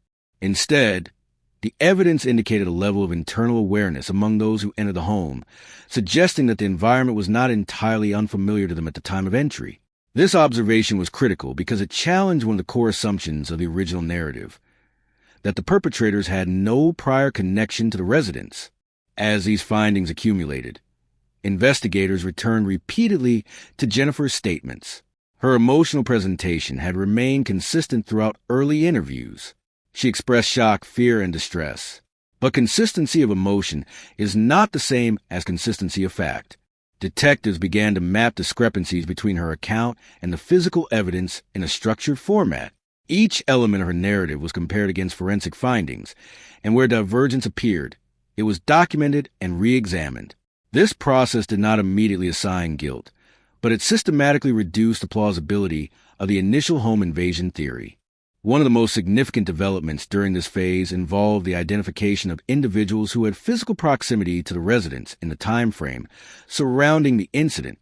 Surveillance data from surrounding areas, combined with phone location records, helped establish movement patterns that were previously unaccounted for in Jennifer's version of events. These patterns revealed coordination between multiple individuals at critical times, suggesting that the incident was not the result of spontaneous action, but rather a planned convergence. As investigators followed these leads, interviews with individuals connected to a broader network began to produce inconsistencies of their own. Some participants provided accounts that conflicted with each other in significant ways, particularly regarding timing, roles, and expectations.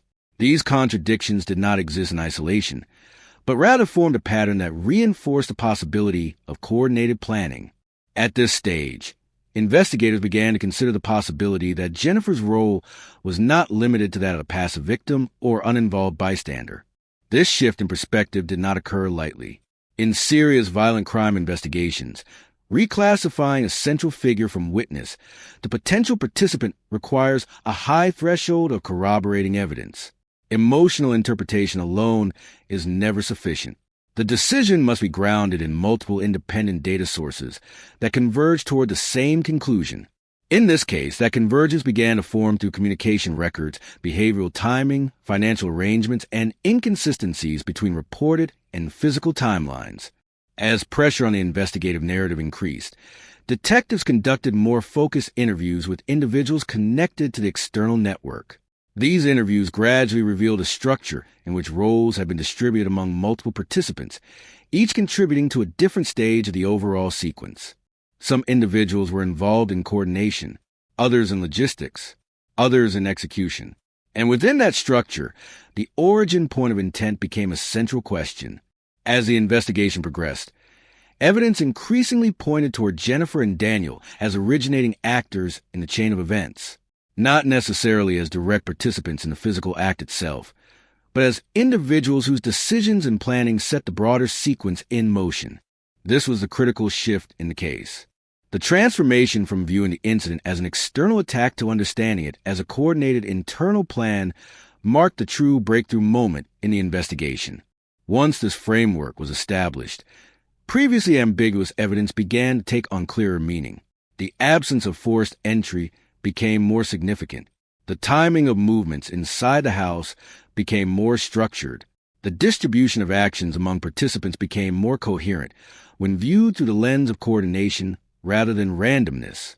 Even behavioral responses that had initially been interpreted solely as trauma began to be reassessed within a broader investigative context.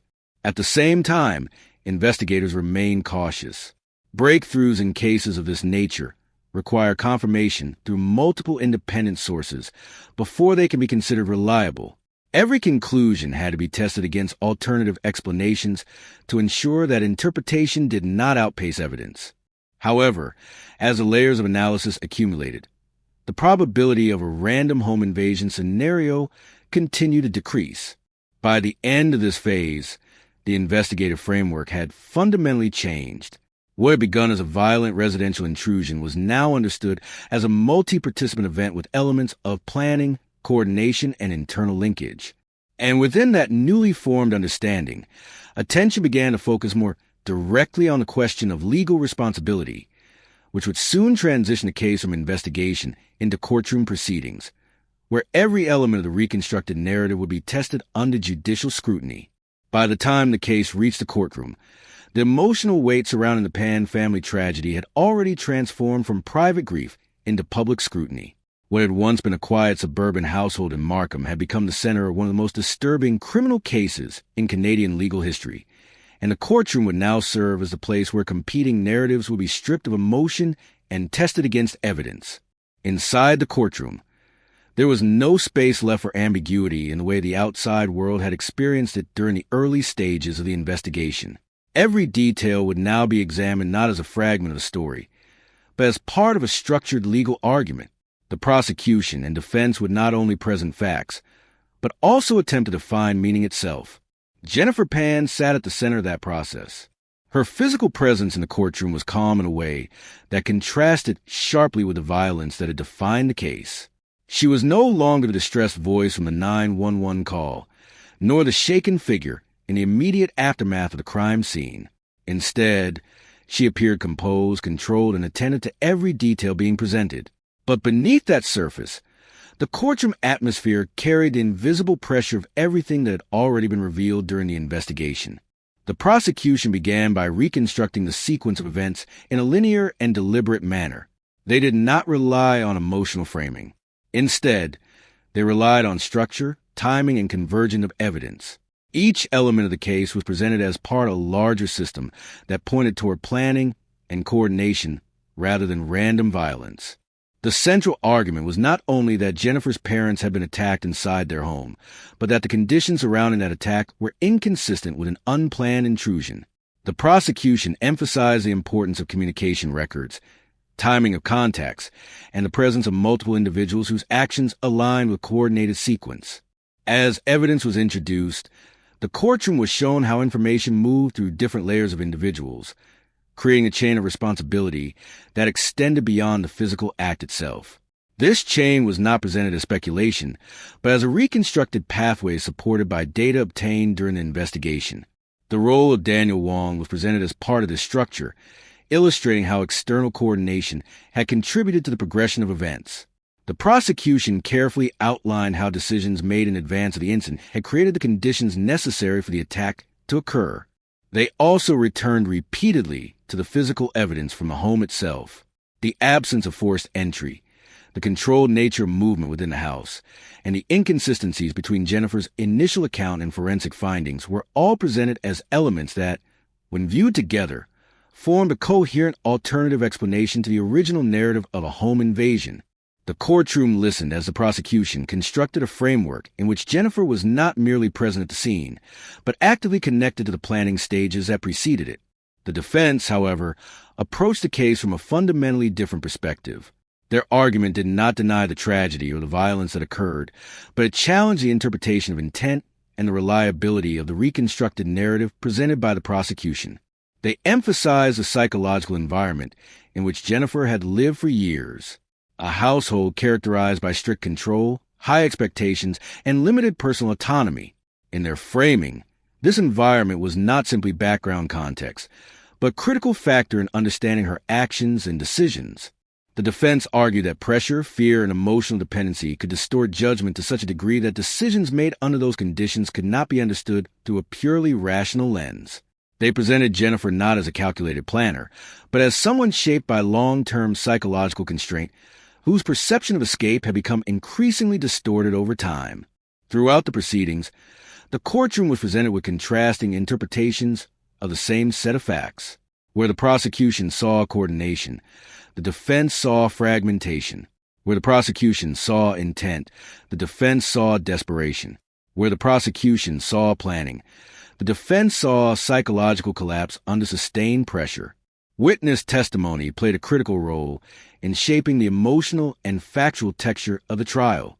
Family members described the internal dynamics of the household, offering accounts of control, secrecy, and emotional strain that had developed over years. These testimonies added depth to the psychological portrait of the environment in which the events unfolded. At the same time, Investigators and forensic experts reinforced the structural elements of the case. They explained how physical evidence at the scene aligned with a sequence that did not fully support the concept of an uncontrolled external attack. They described how digital and communication records fit into a broader timeline of coordination that extended beyond the moment of the incident itself. As these perspectives were presented side by side, the courtroom became a space where two interpretations of the same reality competed for dominance. One interpretation focused on intent, planning, and responsibility distributed across multiple actors. The other focused on psychological pressure, emotional development, and the complexity of human behavior under extreme familial control. Jennifer herself did not take the stand in a way that fundamentally altered the evidentiary structure already established. Instead, the case remained largely defined by the materials gathered during investigation and the interpretation of those materials by both sides. As the trial progressed, the weight of cumulative evidence began to shape the direction of the legal outcome. The convergence of communication records, witness statements, forensic reconstruction, and behavioral analysis created a framework that the jury was required to evaluate as a whole rather than in isolated parts. Eventually, the court reached its conclusion. Jennifer Pan was found guilty of serious charges, including first-degree murder and attempted murder, along with related conspiracy charges connected to planning and execution of the crime. The verdict reflected the court's acceptance of the prosecution's interpretation that the events were not spontaneous, but part of a coordinated sequence of actions involving multiple individuals. The sentencing reflected the severity of the crime and its impact on the victims and their surviving family members. A life sentence was imposed, with a minimum period before eligibility for parole, marking one of the most significant legal outcomes in the case. As the sentence was delivered, the courtroom carried a silence that was no longer focused on uncertainty, but on the finality of judicial determination. Yet even as the legal process concluded, the case itself continued to exist in public discourse. Questions about psychological pressure, family control, emotional dependency, and personal responsibility remained subjects of discussion beyond the courtroom walls. The justice system had reached a verdict based on evidence and legal standards, but the human dimensions of the case continued to echo, not as arguments to be resolved, but as questions that remain deeply embedded in how people understand the boundaries between coercion, choice, and consequence. After the courtroom doors closed and the final sentence was delivered, what remained was no longer a case file, nor a legal argument, but a fractured human story that refused to stay contained within the boundaries of law. The verdict had provided closure in a procedural sense, yet emotionally and psychologically, the aftermath continued to unfold in ways that no single judgment could fully resolve. Outside the courtroom, the Pan family name had already become something larger than itself. It had shifted from the identity of a private household into a symbol that people would reference when discussing control, deception, and the hidden pressure that can exist inside seemingly ordinary families. But behind every discussion, every analysis, every headline, there remained a real family structure that had been permanently altered. For the surviving members of the family, life after the trial was not defined by the public narrative. It was defined by absence. The absence of a mother who never returned home. The absence of a daughter whose life trajectory had collapsed into the criminal justice system. The absence of the everyday interactions that once filled a house, no matter how controlled or tense those interactions may have been. The home itself, once the center of both discipline and aspiration, could no longer function as it had before. Even if physically unchanged, its meaning had been permanently rewritten. Rooms that once carried routine now carried memory. Spaces that once represented control now represented loss. In cases like this, physical structures remain, but their emotional architecture is irreversibly altered. Public reaction to the case continued long after the trial ended. People were drawn to it not only because of its brutality, but because of its unsettling familiarity. There was nothing about the exterior of the Pan family that suggested the kind of collapse that would eventually occur within it. That contrast between appearance and reality became one of the most disturbing aspects of the story. Documentaries, articles, and later dramatizations revisited the case repeatedly, each attempting to interpret what had happened through different lenses. Some focus on psychological pressure within immigrant households, where success is often tied to identity and parental sacrifice. Others focus on deception and the long-term consequences of sustained dishonesty. Still others examine the relationship dynamics between Jennifer and Daniel, try and understand how dependency, fear, and emotional attachment can evolve into catastrophic decision-making. But none of these interpretations fully capture the totality of what had occurred.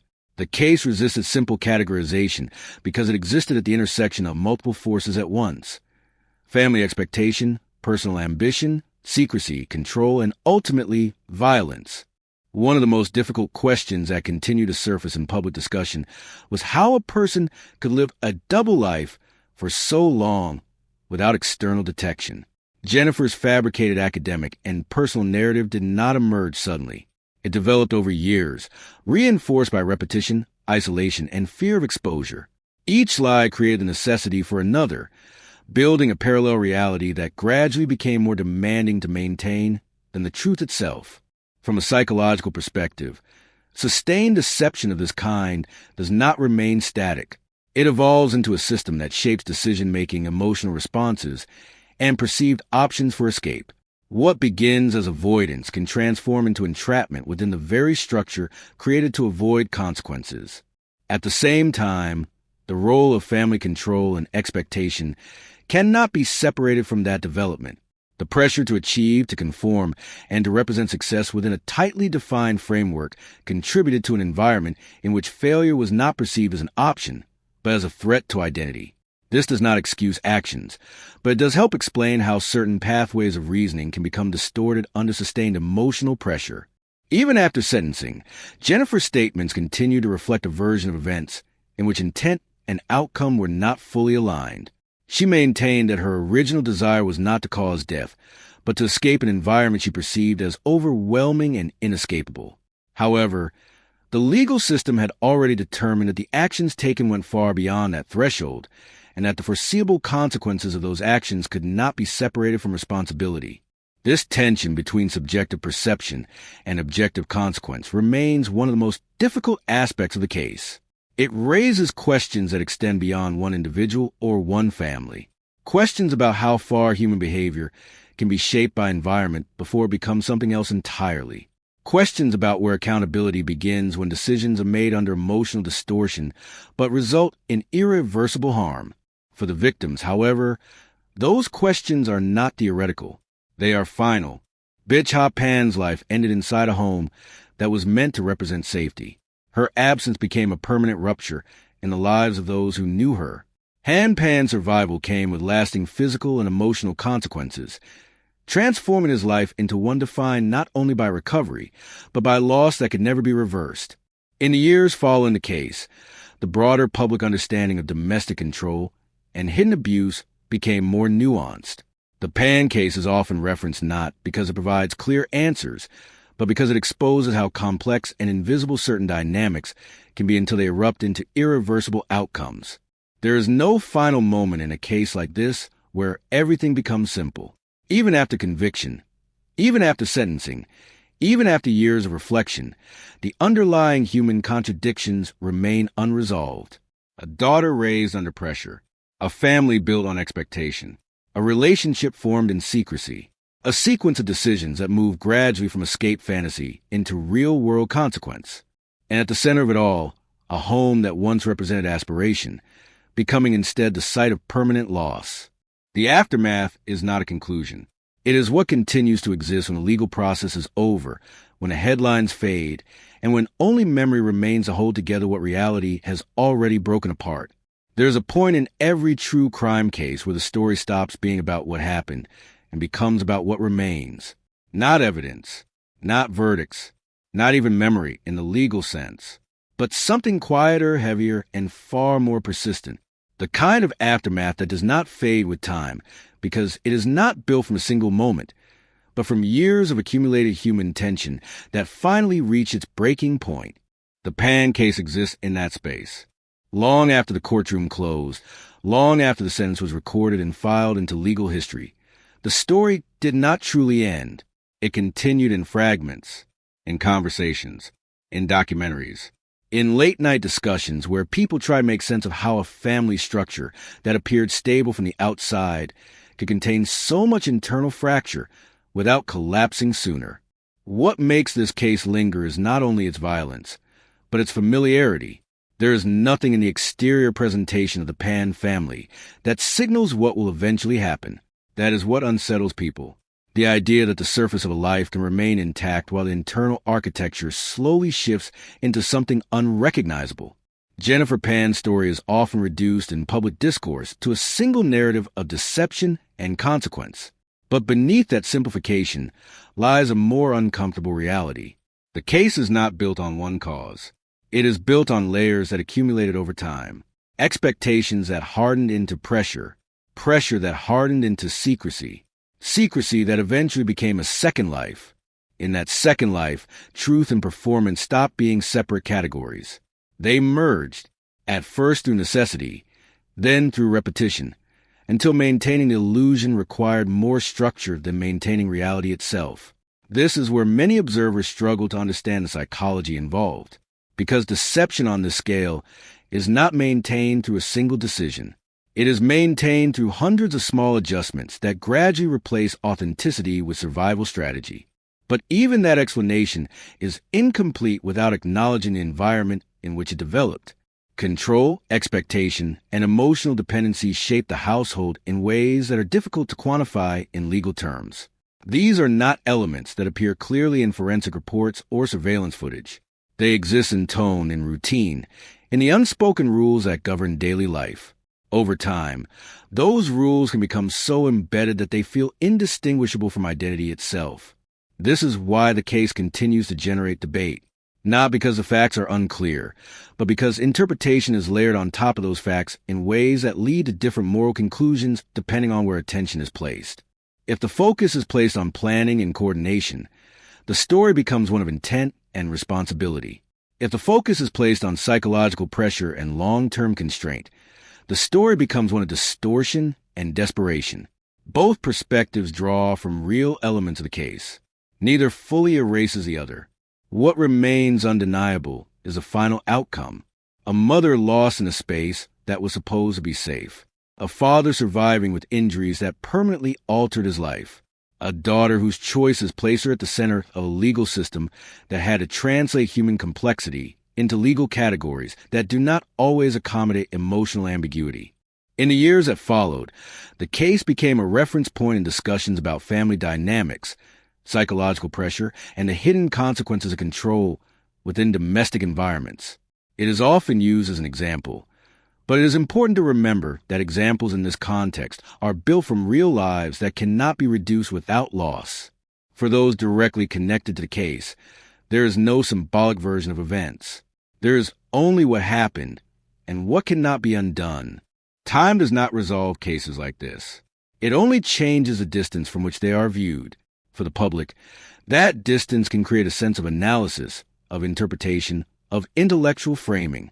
But for those inside the story, distance does not change outcome. It only changes the way absence is experienced. The Pan household, once defined by structure and expectation, is now defined by what it no longer contains.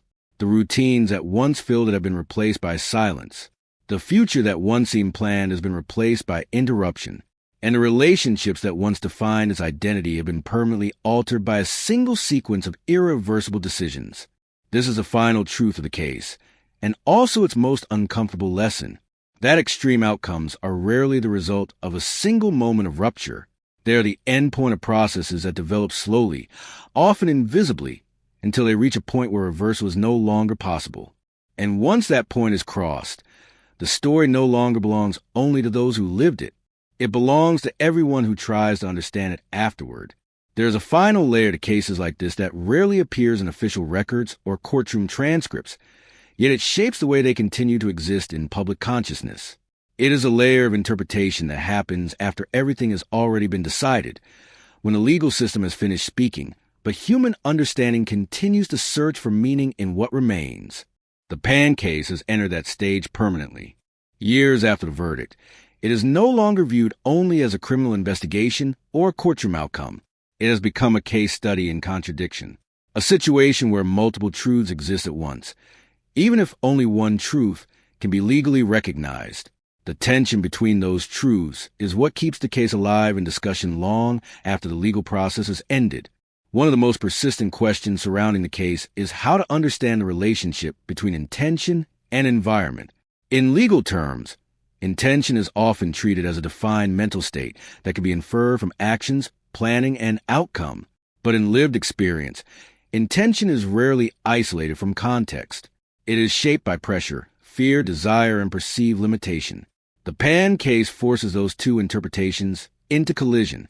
On one side is a structured sequence of planning, coordination, and execution involving multiple individuals connected through communication and timing. On the other side is a psychological environment described by those close to the family as restrictive, controlled, and emotionally demanding over a long period of time. Neither of these frameworks can be ignored, yet neither alone fully explains the totality of what occurred. This is where public interpretation often fractures. Some view the case primarily through the lens of criminal responsibility. In this view, the central issue is not background, but decision. Actions were taken. Consequences were foreseeable, and the legal system correctly assigned accountability based on evidence of planning and coordination. From this perspective, emotional context is acknowledged, but not treated as a mitigating structure for outcome. Others view the case through the lens of psychological development under sustained pressure. In this interpretation, the focus shifts to how long-term control, fear of failure, and constructed identity can distort perception of available choices. The argument here is not that consequences disappear, but that the pathway leading to those consequences is shaped by forces that are not always visible in external observation. The difficulty is that both interpretations draw from real elements of the same record. Communication records exist. Timelines exist. Forensic evidence exists. At the same time, testimony about household control, secrecy, and emotional constraint also exists. The case does not allow one perspective to erase the other, without losing important dimensions of what actually occurred. This is why the Pan case continues to appear in documentaries, articles, and discussions years later. Not because new facts are emerging, but because the same facts continue to support different interpretations depending on what weight is given to each layer of evidence. In many ways, the case reflects a broader challenge in understanding human behavior within legal systems. The law requires classification. It requires categories such as intent, responsibility, and causation. Human psychology, however, often operates in gradients rather than categories. It develops through accumulation rather than single decisions. It shifts slowly until the point where change becomes action, and action becomes consequence. The gap between these two systems is where cases like this become permanently complex. Another aspect that continues to resonate is the idea of dual existence. For years, Jennifer maintained two parallel realities. One presented outwardly to family and community. Another constructed privately to manage the consequences of the first. Over time, those two realities required increasing effort to sustain simultaneously until the boundary between them became unstable. This phenomenon is not unique to this case, but here it reached an extreme endpoint. What begins as concealment to avoid conflict can, over time, become a structure that demands maintenance, reinforcement, and escalation. Each layer of deception creates pressure that must be managed by additional deception. Eventually, the system becomes self-sustaining until it collapses under its own complexity. When that collapse occurred in this case, it did not remain contained within the private sphere. It extended outward with irreversible consequences that affected multiple lives simultaneously. For the victims, the outcome is final and absolute. There is no interpretive space in their experience of case. The absence created by violence is not theoretical. It is permanent for surviving family members. The aftermath exists in a different form. It is carried through memory, through legal documentation, and through the ongoing public attention that continues to revisit the case. This kind of survival is not defined by closure, but by continuity of impact. For those observing from the outside, the case becomes something else entirely. It becomes a reference point for discussions about family dynamics, psychological pressure, and the limits of understanding behavior within structured legal frameworks. And yet, even with all of this analysis, something essential remains unresolved. Not because the facts are unknown, but because meaning itself is not singular. The Pan case does not offer a simple lesson. It does not resolve into a clear moral equation, where each factor leads neatly to a single conclusion.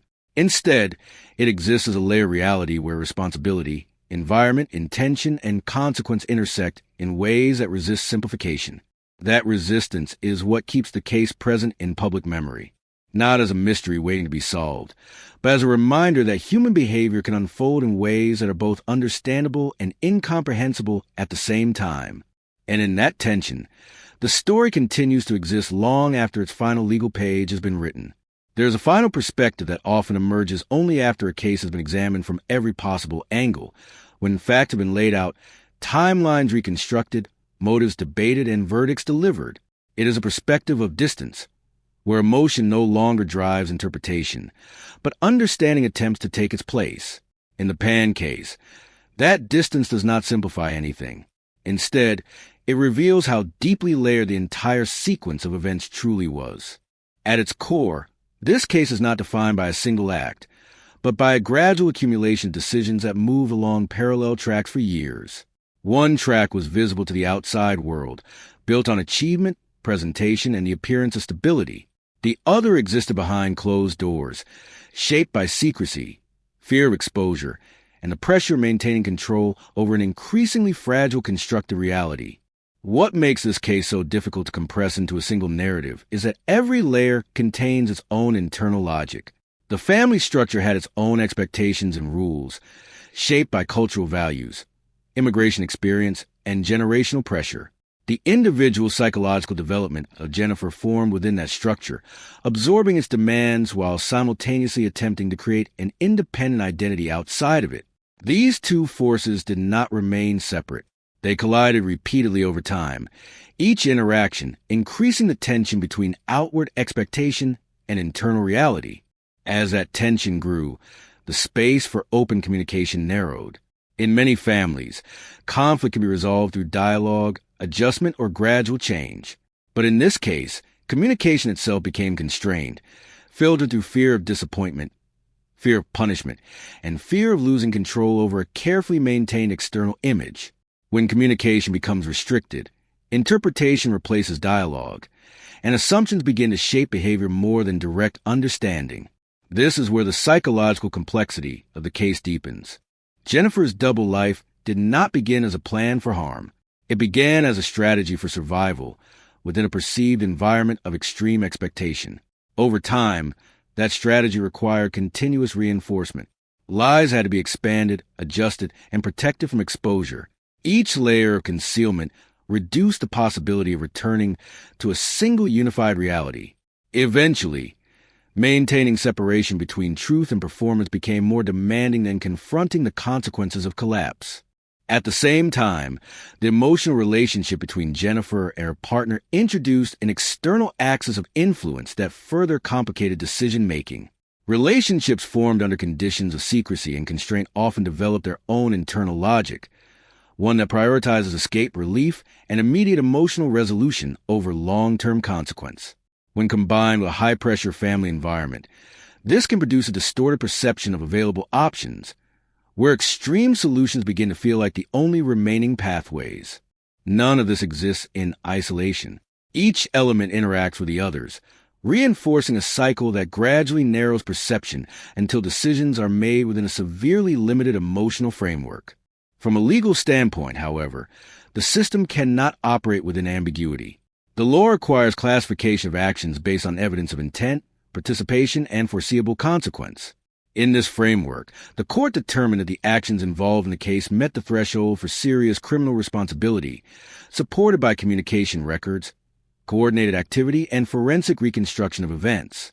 That conclusion represents the final legal interpretation of the case. It is definitive within the structure of the justice system. But outside that structure, interpretation continues. People continue to revisit the case not because it lacks resolution, but because it contains competing forms of understanding that do not cancel each other out. One understanding focuses on accountability and the necessity of consequences when actions result in irreversible harm. The other focuses on how long-term psychological pressure and constructed identity can distort perception of choice itself.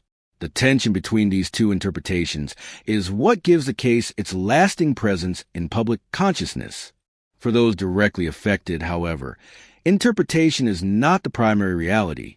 The primary reality is absence, a home that no longer functions as it once did, a family structure that has been permanently altered, a set of relationships that now exist only in memory and documentation. No analytical framework can fully translate that absence into meaning. The final reflection on this case, then, is not about resolving contradiction, but about acknowledging its persistence. Human behavior does not always unfold in clean lines of cause and effect. It often develops in layers, where environment, emotion, and decision interact in ways that are only fully visible in hindsight. The Pan case stands as an example of how those layers can accumulate quietly over time until they reach a point where reversal is no longer possible. It is a reminder that extreme outcomes are rarely the result of a single moment, but of many moments that gradually shift the boundaries of what is perceived as acceptable, necessary, or inevitable. And once those boundaries are crossed, the outcome becomes part history, while the understanding of how it happened continues to evolve. Not because the truth is missing, but because the human mind continues to search for meaning within it, long after the final judgment has already been made. There's a final echo that remains after every layer of analysis has been stripped away, after the courtroom has spoken, after the media has finished interpreting, and after the public has moved on to other cases. It is a quiet realization that no single explanation will ever fully contain what happened inside the Pan family. Not because the facts are unclear, but because human behavior, when pushed into extreme conditions over long periods of time, does not unfold in a straight line that can be neatly reconstructed without distortion. In the end, the Pan case is not only about crime. It is about pressure that accumulates without visible release. It is about identity that splits when the cost of honesty becomes too high. It is about the slow erosion of communication inside a household where expectations are too rigid to bend and too important to abandon. And it is about how, when all these forces converge, the outcome can become something irreversible long before anyone recognizes the final direction it is heading. Looking back, every stage of the story appears connected like a chain, but no single link on its own fully explains the collapse that followed. The early academic expectations, the gradual introduction of secrecy, the construction of a parallel life, the increasing fear of exposure, and emotional dependency formed outside the family system all developed over time. Each step felt survivable at the moment it occurred. None of them appeared in isolation to lead directly to the final outcome. And yet together they formed a trajectory that narrowed possibility until only extreme decisions remained visible. This is one of the most unsettling aspects of the case. It forces an uncomfortable reflection on how ordinary life structures can, under certain conditions, gradually shift into something unrecognizable without any single moment of clear rupture. There is no obvious turning point where everything changes at once. Instead, there are small decisions that accumulate, each one justified in its own context, each one reducing flexibility for next. The legal system can only respond at the end of that trajectory. It evaluates the final actions, the coordination, the evidence, and the outcome. It cannot fully reconstruct every emotional pressure that existed behind each decision, nor is it designed to. Its role is to define responsibility in terms that can be consistently applied. In this case, that role was fulfilled through a structured examination of evidence and intent, resulting in a conclusion that placed accountability on those whose actions were determined to have directly contributed to the outcome. But outside the legal framework, the human questions remain. How does a family reach a point where communication becomes so constrained that deception feels necessary for daily survival? How does a relationship formed in secrecy become more structurally important than the environment that created it? How does a person begin to believe that escape requires not just separation, but irreversible disruption of everything surrounding them? These questions do not have single answers because they are not rooted in single causes. They emerge from interaction between psychology, environment, and time. Each factor alone is insufficient. Together, they create conditions where perception itself can shift, where available choices appear more limited than they objectively are, and where extreme outcomes begin to feel like the only remaining form of resolution. For those outside the case, It can be tempting to search for a simple explanation, a clear motive, a singular point of failure, a definitive answer that restores order to something that feels fundamentally disordered. But cases like this resist that simplification because they are not built from a single failure. They are built from many functioning systems that, over time, stop working together. The tragedy is not only in what happened, but in how long it developed before reaching that point. Years of interaction, expectation, concealment, and emotional strain did not announce themselves as danger in real time. They accumulated quietly, embedded in daily life, until the final outcome made their presence visible in retrospect. And even then, understanding does not equal resolution. The Pan case remains present not because it is unsolved, but because it is too fully solved in one sense and still incomplete in another. The legal outcome provides closure in terms of responsibility, but human understanding continues to move around it, examining different angles, revisiting different stages, try to map meaning onto a sequence that refuses to simplify without losing something essential. In the quiet after all interpretations, what remains is not certainty, but awareness. Awareness that human lives are shaped by layers that are not always visible. That decisions are often made under pressures that are not fully understood even by those making them. And that outcomes can emerge from processes that begin long before anyone recognizes their direction. The story does not end with explanation.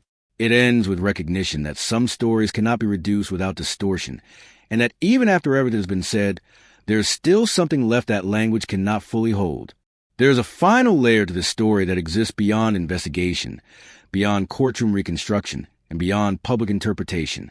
It is a layer that belongs entirely to time. Because time, unlike evidence or testimony, does not argue or conclude. It simply continues, carrying with the consequences of everything that has already happened, without offering correction or reversal. In the years after the Pan case, what remains is not a static narrative, but an evolving understanding shaped by distance. With each passing year, the emotional intensity of the original event softens for those observing from the outside, yet for those directly affected, time does not soften impact in the same way. It only changes its form. Absence becomes routine. Memory becomes structured. Loss becomes integrated into daily life in ways that are both visible and invisible. For the surviving members of the family, life continues within a framework that can never return to its previous shape. The physical world moves forward, but the internal map of that world remains marked by a permanent rupture. Rooms, objects, and even ordinary moments carry layered meaning that cannot be separated from what occurred. In this sense, the aftermath is not an event that concludes, but a condition that persists. Public attention, however, follows a different rhythm. It intensifies around moments of release, such as documentaries or media adaptations, and then recedes again into silence. Each resurgence brings renewed discussion, new interpretations, and new attempts to categorize what happened into understandable patterns.